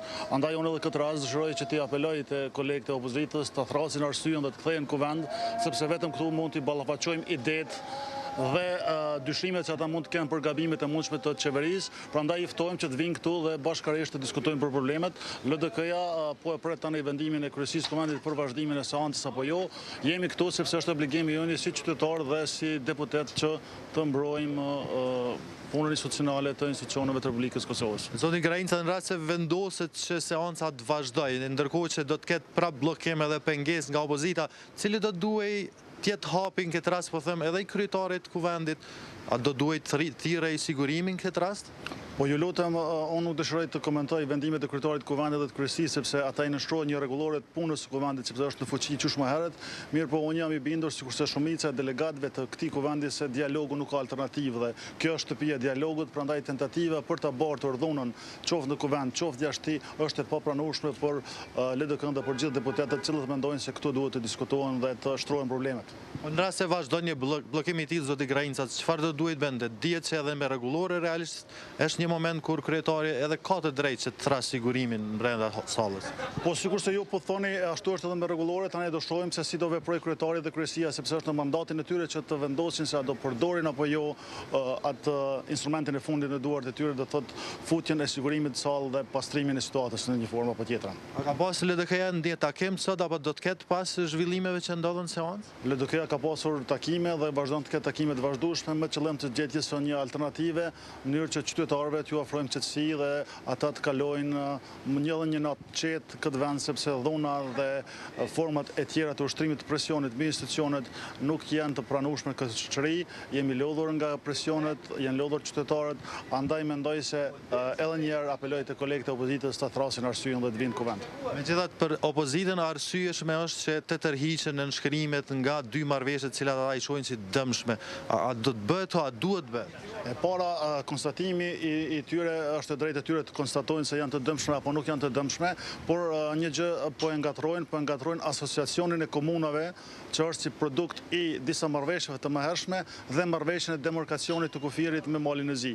Ju e dini se marrëveshja e demarkacionit ende s'ka ardhur në Kuvend. Ne kur vjen Kuvend ka një numër të madh të deputetëve që do e shikojnë dhe do e shikojnë mendimin e tyre për këtë punë dhe do shohim edhe qëndrimin e LDK-s. Akoma s'ka ardhur Kuvend, prandaj s'kemi arsye të ngutemi. Në momentin kur vjen Kuvend për të votuar, ne do marrim qëndrim lidhur me këtë çështje, ndërsa për asociacionin vetë opozita ka kërkuar që qeveria të vinë në Kuvend dhe të informojë për bisedat që kanë ndodhur dhe marrëveshjen, por tani nuk po e lojnë qeverinë të jep argumentet e tij. Nëse nuk e lojnë, atë nuk di se cila do ishte alternativa tjetër. Unë besoj shumë tek dialogu. Faleminderit shumë zoti Grajinca. Kushtrim Po, Kosovë, faleminderit shumë për këtë intervistë që zhvillohet me zotin Blerim Grajinca, deputet i Lidhjes Demokratike të Kosovës, i cili thotë se ka hapësirë dhe se duhet jepet, natyrisht duhet jepet hapësirë sipas tij debatit që duhet të zhvillohet në Kuvendin e Kosovës, një debat patjetër që nuk po bëhet për shkak se opozita po kërkon tërheqjen e nënshkrimeve nga dy marrëveshjet, nga pakoja marrëveshjes me Serbinë për asociacionin, për atë çfarë ata e quajnë zajednica dhe demarkacionin e kufirit me Malin e Zi. Ne jemi në lidhje të drejtë për drejtë këtu në studion kryesore të Klan Kosovës. Ju bëjmë dije se për informacionet më të reja ju azhurnoheni në faqen zyrtare që është klankosova.tv, aty ku mund të na ndiqni edhe nëpërmjet live streamit. Në studion e Klanit jam me Artan Muhaxhirin dhe Laura Kryeziun edhe më tutje, ndërkohë që ka deklarime prej më të ndryshmeve, zonja Kryeziu, sfundmi ishte edhe zotit Xhavet Halitit, nënkryetari i Kuvendit të Kosovës. Po, kjo deklarat është shumë e rëndësishme, besoj diskutohet, nëse mundemi të dimë se çka është ndodhur brapa dyrëve të Kuvendit dhe se si është planifikuar që kjo seancë të mbahet mbas një ore. Zoti Gjavit Aliti pas ka përmendur që sigurimin në kuvend nuk është pjesë rregullore së punës së kuvendit, mirë po këtë duhet ta bëj shteti faktikisht qeveria dhe institucionet përgjegjëse. Dhe atëherë kjo dërgon situatën edhe besoj diskutimet për brenda që skenaret parashihen që nëse duhet të thirret edhe sigurimi dhe se kush duhet ta bëj këtë. Pa dyshim se prej gjithë situatës që është zhvillu, besoj që PDK-ja në këtë rast, në krye me Kadri Veseli, nuk është ka hezituar të përdor, do më thonë, do një kompetencë të tillë, dhe kjo deklaratë e zotit Gjavit Haliti duket se është në përputhje me qëndrimin e tyre, derisa ta shohim tash i mbetet se Po e hedh topin të qeveria. Besoj që po e hedh topin të qeveria dhe të shohim në qoftë se dy anët po përgatiten për një eskalim më të tejshëm të situatës dhe se kush do të jetë ai i cili do të ndërmarr hapin e ndoshta thirrjes së sigurimit apo të ballafaqimit me Moskojnë në mes në Kuvendin e Kosovës. Mirë, le të shkojmë të shohim edhe pamjet për herë të parë, pamjet e hedhjes së gazit lëcios brenda sallës së Kuvendit të Kosovës. Janë këto pamjet që po i ndjekim në transmetim, momentin kur me zotin Veseli komunikojnë liderët opozitar.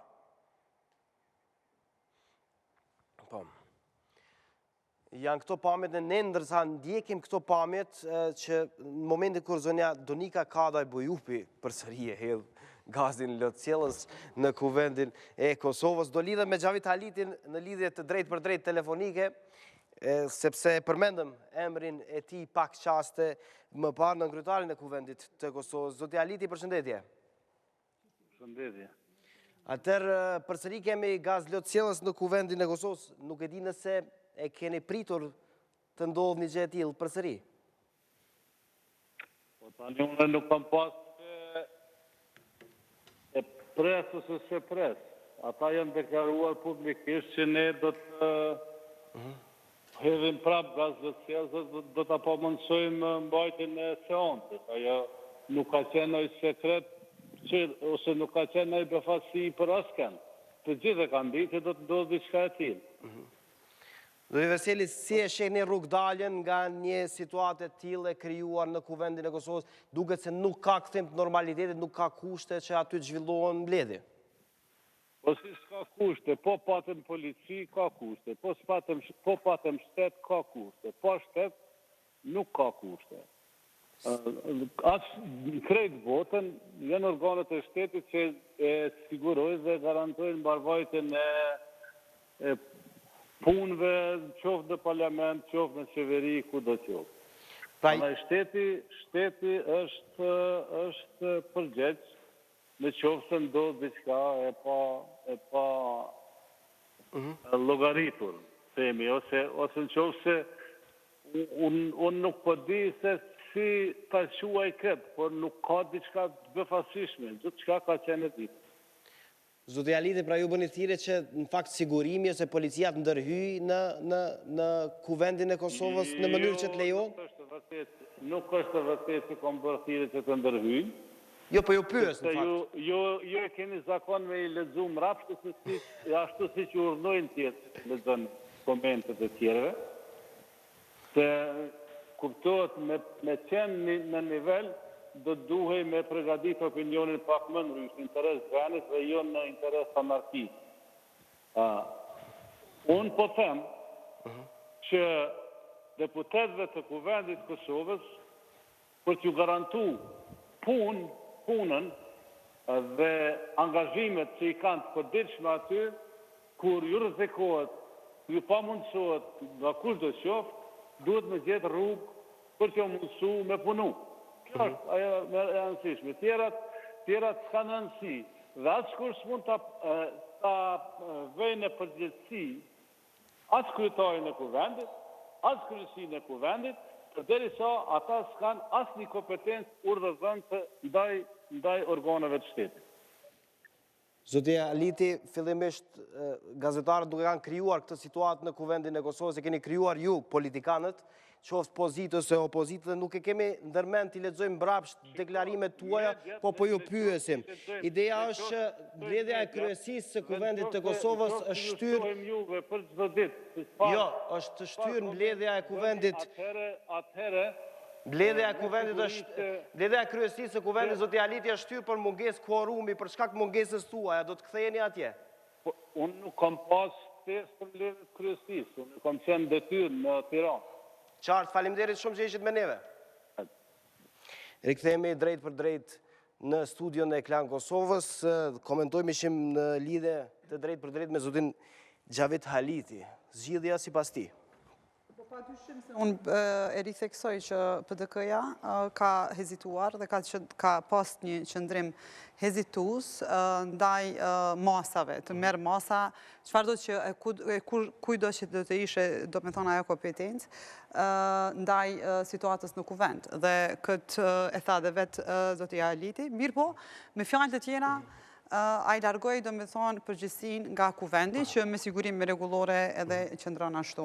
Mirë po kjo, pa dyshim që reflekton edhe vetë në raportin e pozitës dhe partnerëve qeverisës, se kush është ai qofse do duhet të miren masa në kuvend, se kush është ai cili do të bën këtë. Duke pas parasysh që opozita me qëndrimin e saj, ljen shije që më tepër ka një qasje sulmuse ndaj Isa Mustafës si kryeministër, sesa ndaj partnerit tjetër qeverisës, atëherë këtu mbetet ndoshta PDK-ja, apo përgjithësia e PDK-s që të luajë një rol shumë të përgjithshëm, të ndërmjetësuesit në këtë situatë.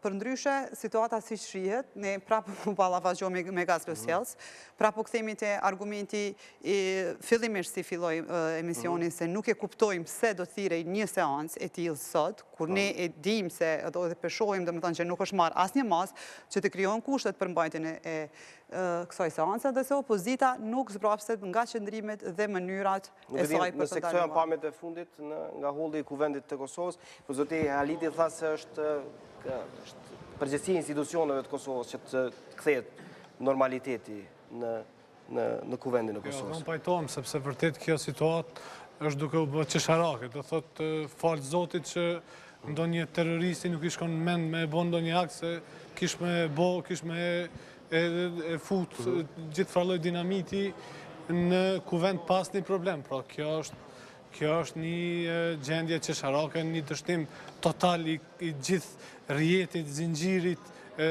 të sigurisë, policëve, edhe ka qenë pas shpjegueshme herën e parë, se si ka hyrë, do thotë, realisht herën e dytë, mas gjithë atyre kontrolave, mirë po tash kjo edhe herën e tretë, tash këtu nuk di une pse paguën, pse marrin rrogë ata policë, ata gjithaj staf i sigurimit, kur nuk janë në gjendje që ta parandalojnë futjen. Ja, kjo është, këto e pamjet jashtë, në fakt, nga jashta ndërtesës së kuvendit më herët, kur është hedhur ato mjetet piroteknike, nëse nuk gaboj, janë këto pamjet nga regjelet më vënë me dje. Kjo të regon se realisht në kuvendin e Kosovës nuk funksionon siguria, edhe tash mund të merrni me mend se ku në institucionet më të lartë të shtetit nuk funksionon siguria, atëherë çfarë mund të presim ndonjë gjë tjetër. Pra tash kjo është bërë me qëllim, është bërë pa qëllim, është krejt diçka tjetër, mirë po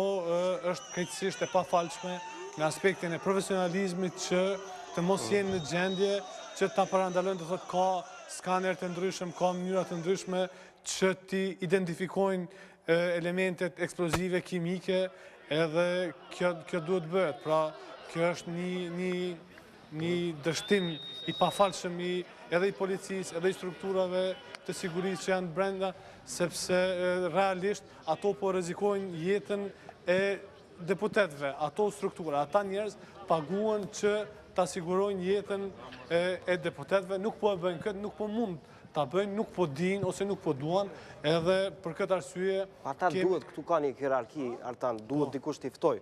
Fa, kryetari i kuvendit nuk ka ftuar. Nuk mund bie përgjegjësia tek policët ose tek organet e sigurisë kur nuk i fton askush. Kanë hierarki. Po, është edhe sigurimi i brendshëm, por ky është edhe një dështim i zotit Veseli, sepse ai duke dashur që ta ruaj pastërtinë e figurës tij si një person i cili është realisht e luan rolin e të qenit mbi partijak, atëherë ai nuk po e fton policinë. Mirë po, neve na kujtohet Jakub Krasniqi, aleati i tashëm i opozitës, i cili e pat ftu policin dhe i pat largu deputet e vetëvendosjes që nuk e lejonin që të miratoj marrëveshja. Pra nëse është brenda ligjit, atëherë natyrisht se është e lejuar dhe duhet të përdorët për ta zhbllokuar këtë. Natyrisht se është pamje shumë e keqe, është një imazh shumë dëshpërues për një shtet të ri si Kosova, por nëse nuk ka ndonjë mënyrë tjetër, ose duhet që të sofistikohet kjo ndërhyrja e policisë, ose duhet të ndërmarrën masa, sepse është e pafalshme që në çdo seancë të ndodhë kjo. Seanca të insistohet në vazhdim të seancës në këto rrethana. Unë nuk di se çfarë elemente tjera na nevojiten kur shohim pamje njësive speciale të popullatës jashtë dhe të dështimeve një pas njëshme, hera e dytë brenda një ditet, e treta faktikisht, që hidhet gazi losjas dhe pozita insiston të manë seancën. Atëherë këtu besoj që dy palët janë përgjithse. Mirë, ndjekim një deklarat të liderit televizijës vetëvendosje, kryetarit televizijës vetëvendosje, Zhvillimeti, për situatën e fundit të krijuar në Kuvendin e Kosovës. Pak qaste më para është deklaruar për kamerën e Klan Kosovës. Çojmë se çfarë tha zoti Ymeri. Vazhdoi dhuna jashtë? Kjo fjala të vazhdoj dhuna nuk po më pëlqen, sepse është paragjykim. Ne jemi në protest dhe do të vazhdojmë protestën tonë në mënyrë që ta pamundsojmë jetësimin e zajednicës dhe marrëveshjes për demarkacionin. Dhe natyrisht që protesta jonë nuk do t'jetë e kufizuar vetëm në sallën e Kuvendit, por do t'jetë protest edhe në për rrugë dhe sheshet e Prishtinës, po aktualisht jemi duke zhvilluar protestin në sallën e Kuvendit. Nuk ka hapësirë sipas Zhvillimetit për mbajtjen e seancës së rregullt të Kuvendit të Kosovës. Në vazhdim do ftoj për spote publicitare për të rikthyer përsëri në këtë transmetim special të organizuar nga Klan Kosova.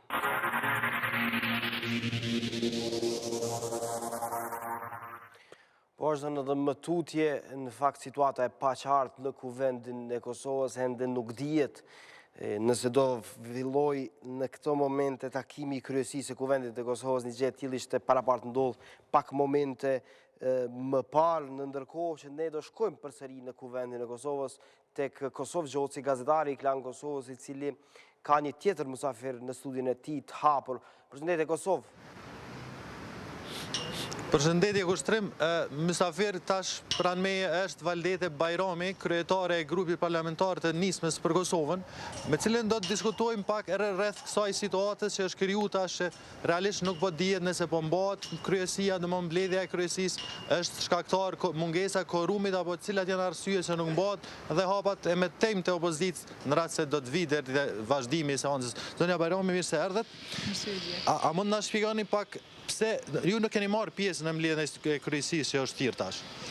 Ju e dini që ne në asnjë mbledhje të kryesisë nuk kemi marrë pjesë dhe pikërisht thirrja për me marrë një seancë është një thellim i krizës. Sot do duhej kryesia, po dhe kryetari, që të del dhe të pezullon këtë mbledhje për një kohë të pacaktuar. Momentin që prapë e thrasin këtë seancën, opozita do të vazhdojë të qëndrojë aty.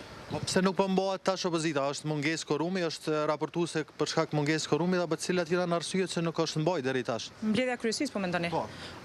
Nuk e besoj që është mungesë e korrumit, ju e dini ata i kanë mbajtur mbledhjet e kryesisë, po ndoshta është mundur që ata po përgatitin një skenar, kështu që është mirë të pyesni edhe dikën prej kryesisë, ti keni ju këtu për opinionin edhe për shikues dhe ta merrni një përgjigje prej dikujt aty. Mirë po, opozita vazhdimisht e ka bojkotuar dhe do ta bojkoton derisa nuk ka një qëndrim dhe një reflektim nga ana e qeverisë, por në këtë rast kërkojmë siç kemi kërkuar deri më paradite që kryetari ka mundësi të me kryesin ta anuloj këtë mbajtje të seancës deri në kohë të pacaktuar derisa të kenë krerët e partive një zgjidhje politike. Megjithatë, a ka skenar opozita në rast se do të ketë vazhdim seancës? Opozita ka me qëndru brenda dhe opozita do ta bllokon çdo tentim të mbajtjes të kësaj seance. A ju ka met gaz hala? Sa të jemi këtu, na keni bashk. Do doja të bëj edhe një pyetje të shkurt, domethënë në rast se vazhdon kjo bllokim, është thonë prej disa njerëzve qoftë miq të Kosovës, se kjo po dëmton jo vetëm politikisht, po edhe ekonomikisht Kosovën. Sa mendoni se do të vazhdojë një gjë e tillë, a mendoni se do të ndodhë ajo që ka po kërkon ju për derisa njëjtin kohë thuhet se është diçka e pamundshme. Po ju duhet edhe qytetarët dhe opinionit ta di që opozita nuk është ajo që dëshiron të dëmtoj vendin ose qoftë qytetarin. Pikërisht kjo qeveri e ka dëmtuar edhe vendin edhe qytetarin duke u marrë vetëm me bisedimet e Serbisë, duke mos e kthy kokën fare nga qytetari i tij në asnjë kënd jetës. Domethënë opozita në këtë rast po sulmohet pa të drejtë, qoftë nga ndërkombëtarët ose dikush tjetër, po është mirë që të dikush ta vëj gishtin edhe ka qeveria dhe t'ju bëj kërkesa atyre që të reflektojnë, pasi që ato nuk janë marrëveshje po e them Kur'an ose Bibël që të pandryshuara, jo dini shumë shtete kanë prishë dhe traktate në momentin që kanë vrejtë që ka dëmtim të sovranitetit të një vendi dhe pikërisht ne atë kërkojmë që të mos dëmtohet vendi, mos ndahet Kosova mos të ketë një ministet sërb brenda nesh dhe këto janë kërkesa shumë thjeshta dhe janë kërkesa mbi dyshimin përderisa vetëvendosje dhe AK-ja ka bërë një gjë të tillë në këto seancat e kaluara, pse nisma nuk e ka hedhur? Zonja Bajrami, kem një pyetje nga studio nga kolegu Kostin Sadiku, thotë pse asnjë deputet i nismës nuk ka hedh gaz. Domthonë kemi pas deputet nga vetëvendosja, deputet nga AK-ja, të cilët e kanë bërë një gjë të tillë, ndërkohë ju jeni pjesë e këtij bashkimit të opozitës, por nuk kemi pas një veprim të tillë nga deputetët e nismës. Nuk ka rëndësi kush e ka hedh, ne jemi një opozitë e bashkuar dhe kush do qoftë, ndoshta edhe veç një njeri, një partie me hedh, ne kemi një qëndrim të përbashkët dhe aty do të jemi bashkë. Faleminderit. Kushtrim, kjo ishte intervista me zonjën Bajrami, lidhja për juve. Faleminderit Kosovë, mbase i kanë ndarë detyrat njëri me tjetrin, kur flasim për hedhjen e gazit lotësjellës, ndoshta zonja Kada Bujubi ka marrë përgjegjësi më të madhe, duke ju referuar edhe pamjeve më herët që zonja e hekur, kështu po duket zonja Kryeziu, apo jo? Unë thash më herët, domethënë mendimit tim rreth çësjeve të tilla. Spari mjetet e tilla nuk ishim dashur si qytetar mi pa në Kuvendin e Kosovës. Po jo, do ju pyes si është një femër kështu të shohësh një grua teksa hedh gaz lotësjellës aty. Duket interesante. Për mua është e papranueshme. Unë besoj që edhe me gjithë përpjekjet e mia që kam bërë për fuqizimin e gruas. Nëse kemi edhe pamje në vazhdim të ndjekim teksa zonja Kryeziu e komenton patjetër. Gjatë gjithë përpjekjeve që kam bërë për fuqizimin e gruas, kjo padyshim që tregon që një grua mund të hedhë një gaz lotësjellës, mirë po në botë në përgjithësi përpjekjet e leadershipit të gruas është ajo që dallon prej të meshkujve që janë pak më njerëzore dhe janë më të arsyeshme, themi, dhe që për veti nuk mblen një shihet mirë kur shoh asnjë grua e cila mund të radikalizohet deri në këtë pikë, sidomos për çështjet e cilat mund të diskutohen, të cilat nuk janë jetike për Kosovën që kalojmë ne deri në këtë pikë. Kam akuza në këto momente më thonë se nuk është çështje gjinore kjo.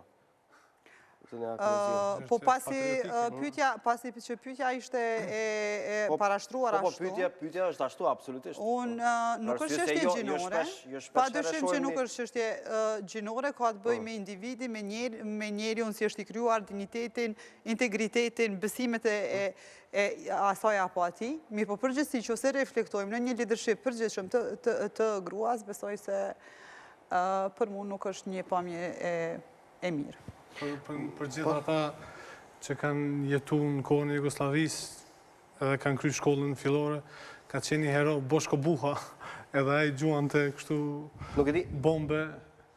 Kjo zonja Donik po ma çon mallin ndonjëherë si Boshko Buha, ato që dëgonte. Kemi në lidhje të drejtë për drejtë telefonike zotin Latif Gashi, deputet i Partisë Demokratike të Kosovës. Zoti Gashi pak a shumë ishte i përfshirë në zhvillimet e seancës së kaluar kur e mori gazin lotësjellës dhe u aholli deputetëve të opozitës, ata të cilët fillimisht e kishin hedhur. Nuk e di zoti Gashi nëse patët mundësi ta bënin një gjë të tillë sot ose jo. Alo? Përshëndetje zoti Gashi. Përshëndetje. Jemi në lidhje të drejtë për drejtë me këtë program special të Klan Kosovës. Thash se më herët në seancën e kaluar keni qenë involvuar pak a shumë tek çështja e gazit lotësjellës pasi u mundua t'ua hedhni opozitës, ata të cilët më herët e kishin hedhur tek ju. Nuk e di kësaj radhe nëse e patët një mundësi të tillë ose jo. Dëgjoj i nderuar. Unë fare nuk kam qenë i përfshim në atë gaz lotësjellës.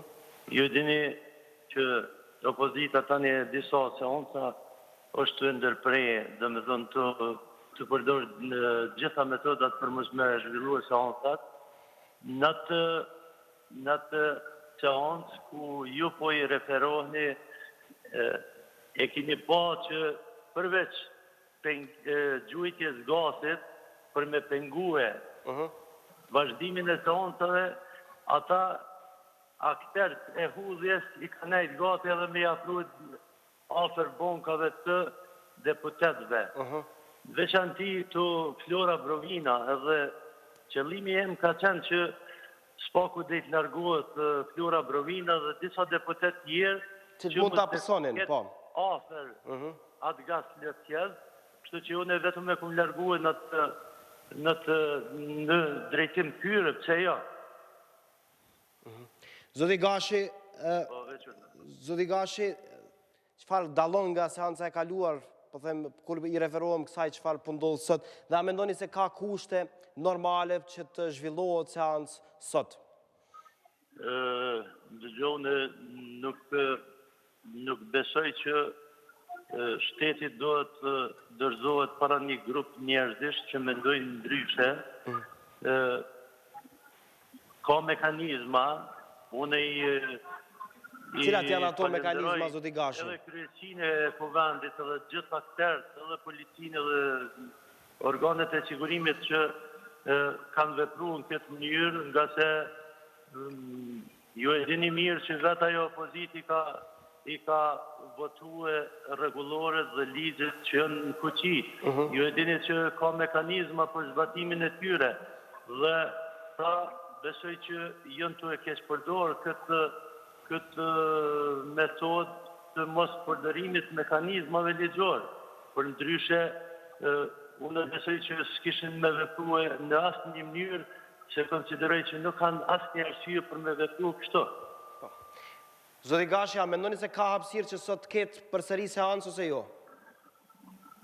Unë besoj që me dashtë mu zbatu reguloria dhe lidjet në fuqi, ka hapësirë, si s'ka hapësirë me funksionu e institucioni Kuvendi dhe gjitha institucione tjera. Zoti Gashi, edhe një pyetje krejt për fund, si mendoni që po futen këto bombolat gazit lotësjellës, si është e mundur që në kushte normale të futen brenda këtij institucioni, kur ka kontrollim kaq të rrept jashtë dyerve ose tek pjesa e hyrjes së Kuvendit? Dëgjoj, kjo nuk është, mendoj që nuk është pyetje për mua, po mu vjen shumë keq që gjenerata tëra kanë investue në bërjen e shtetit, në liri dhe në pavarësi dhe në vetë këta akterë. Prapë pësëm, të i pas miliona rrugë tjera, me thonë mendimin e tyne dhe pseja dhe me këndërshtue ose me arrit qëllimin që e ka, marrjen e pushtetit edhe me tentuar mi përmbys me gjdo kusht kjo pyetje do t'ju bëhet atyne akterve që... Pra, është normale një gjë e tillë, zoti Gashi, është normale një gjë e tillë? A është normale? A është normale të futet në Kuvendin e Kosovës, kur ka patur edhe 2 seanca të kaluara të futet përsëri gazi lotësjellës? Ju lutem në rregullat kushtetuta dhe ligjet në fuqi në Kosovë shumë mirë e kam parapo procesin zgjedhor. Gjithë ata që kanë alternativë të mirë para qytetarëve e marrin votën.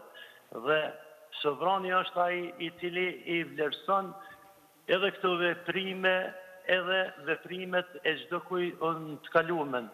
Ka qenë koha e trimnis, ka qenë koha e mençurisë.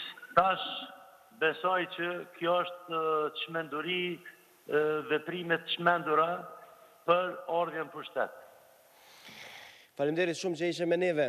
Në këtë lidhje telefonike isha me zotin Latif Gashi, deputeti i Partisë Demokratike të Kosovës, i cili dënoi aktet e opozitës hedhjen e gazit lotësjellës, por tha se ka hapësirë, megjithatë nëse dëshiron ose nëse deputetët e Kuvendit të Kosovës, ata 120 dëshirojnë të respektojnë rregullorin e Kuvendit, atëherë seanca do të kthehej në normalitet. Megjithatë, kur jemi tek opozita nuk ka hedhur, mendoj ka hedhur poshtë secili mundësi që të lëshojë ose të bëjë kompromis kur flasim për një situatë të tillë, përse janë deputetët e opozitës që të bëjnë thirrje në respektim të rregullorës, Dhe qëndrimet janë të ndryshme nga dy palët, zgjidhje nuk ka, zoti Muhaxhiri.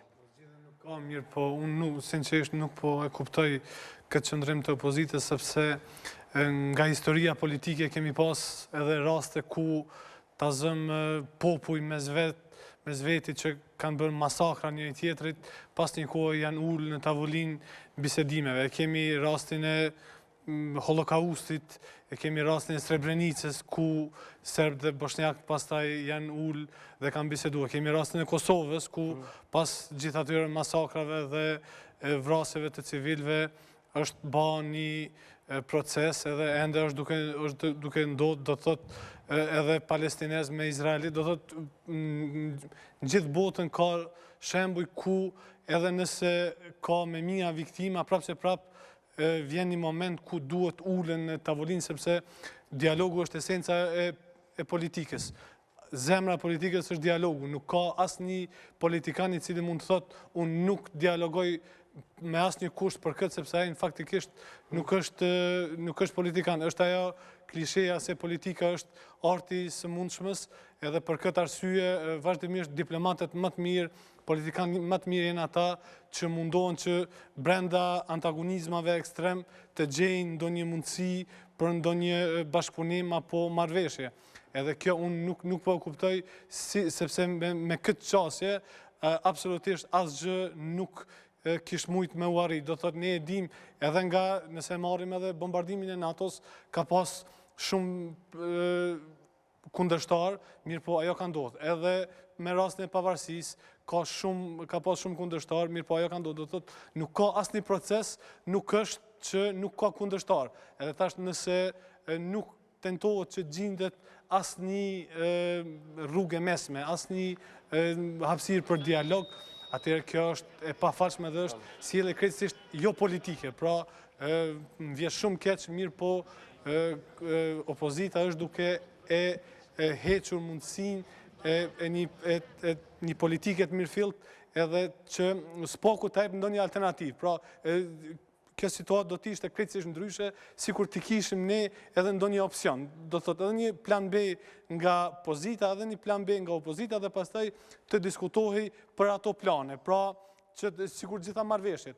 Mirë po me këtë qasje ekstreme të këmbguljes, të kokforcisë, të kryenetësisë, unë nuk e kuptoj se pse nuk po sillen si politikan, por po sillen si jo politikan. Dhe duket se seanca do të vazhdojë në orën 20 paktën, jo zyrtarisht marrim vesh për një gjë të tillë, nuk e di nëse, nuk mund të them me siguri nëse do ndodh ose jo, për arsye se nuk ka një konfirmim zyrtar nga njëra ose tjetra palë, ashtu siç u raportua më herët se do ketë mbledhje të kryesisë, por nuk ndodhi një gjë e tillë. Situata është e jashtëzakonshme në Kuvendin e Kosovës dhe po qarkullojnë çdo lloj informacioni zona kryesiu. Po, desha të ndërlidhem me Artanin kur thotë se qëse prej zërit arsyeshëm shoqojmë se si kemi ardhur deri këtu, edhe qëse dojmë t'i analizojmë do të them kërkesat e opozitas, atëherë besoj që këtu nuk ka arsye, që opozita nuk kërkon dialog. Opozita thjesht kërkon ofertën e fundit e cila është, do të them, tërheqja e nënshkrimeve të cilët ne e dim shumë mirë dhe është argumentuar shumë qartazi që një gjë e tillë do të është shumë e vështirë. Po qëse opozita do donte dialog, atëherë ka mënyra të ndryshme, kemi asociacionin i cili ende nuk është përpilu, do të them, statuti i asociacionit, ku ata do të mund të jepnin kontributin aty dhe për çdo argument të cilin ata kanë dyshime se do të ishte në dëm të Kosovës të ndikojnë direkt dhe me hapa konkret. Pa dyshim që ne tani gjendemi me një situatë ku opozita është në kulminacionin e strategjisë dhe me një situatë ku pozita luan, do me thonë, në drejtim, dhe që kontribon direkt, do me thonë, në strategjinë e opozitës. Prap, nuk kuptojmë, tash morëm edhe një informatë se gazetës së është hudhur edhe në zyrën ku e kryesisë të Kuvendit të Kosovës, do me thonë që të pamundsohet edhe ai ta kem, atëherë unë nuk kuptoj se qëndrimi se ku qëndron pozita, karshi gjithë kësaj situate, ku ka përgjegjësi indirekte për të siguruar si sigurim brenda Kuvendit të Kosovës, si të qytetarëve të Kosovës, si të këtij vendi. Do me thonë, për opozitën është stërdiskutuar qëndrimet dhe se a kërkohet dialog arsyeshëm apo jo, mirë po sonte ne jemi dëshmitar të asaj që opozita ose do të shtyjë gjëra deri në fund dhe të përballet, të shohim një përballje të muskujve dhe pastrim të hesapësh mes partive politike, ose do të duhej të mendon shumë mirë se çfarë përgjegjësie merr me insistimin e thirrjes së këtyre seancave. Unë jam shumë e vetëdijshme që situata vendi ynë dhe zgjidhjet duhet të gjiten institucionalisht dhe se vendi ynë nuk guxon, domethënë, të bllokohet dhe që institucionet të mos na funksionojnë. Mirë, po kjo gjendje është e jashtëzakonshme dhe për këtë gjendje duhet që ata të jenë vigjilent. Mirë, të lutem nga regjia nëse kemi mundësi ta bëjmë një lidhje me Dibrani Strefin ose Besnik Tahirin, cilët janë brenda ndërtesës së Kuvendit të Kosovës, do të tentojmë të bëjmë një lidhje për të na konfirmuar nëse në fakt nëse është hedhur gaz lotësielës edhe në sallën ku mblidhet kryesia e Kuvendit të Kosovës nga deputetët opozitarë, ashtu siç po raportohet kryesisht nga mediat online ose jo. Seanca duket se shtyr për orën 20, të paktën një gjë e tillë po qarkullon gjithandej dhe nuk e di nëse ka patur gaz lotësielës edhe në takimin e kryesisë në takimin e kryesisë së Kuvendit të Kosovës i paralajmëruar për pak qaste më parë. Gjithçka po qarkullon. Situata fare nuk është normale, zoti Muhaxhiri, dhe duket se shumë bombola të gazit ka. Këtë deshte aq gaz lotësielës pas ka pas sot që unë nuk e di ku e kanë, do të me siguri. Rezervar të madh. Është dashur që t'i lëjnë edhe në për... Dhe merë me mend, një rezervar i tillë nuk është detektuar nga sigurimi. Po saktë. Kjo është që nga shumë e vështirë, në fakt. Nuk është detektuar, apo nuk është dashur që detektohet, sepse unë sinqerisht e kam të pamundur ta besoj faktin se policia dhe sigurimi edhe ato strukturat përgjithëse që janë për mbajtjen e sigurisë nuk kanë mundur t'i shohin, por me siguri është pjesë e një skenari që kjo të ndodhë edhe që dikush të përfitoj. Tash, a ka bërë PDK-ja me qëllim që të përfitoj nga kjo, që të përfitoj në aspektin edhe emocional, edhe sepse kur njerëz i shohin ato skena të grave, vajzave, burrave duke vrapu, natyrisht se krijon një animozitet ndaj personave që kanë bërë atë akt.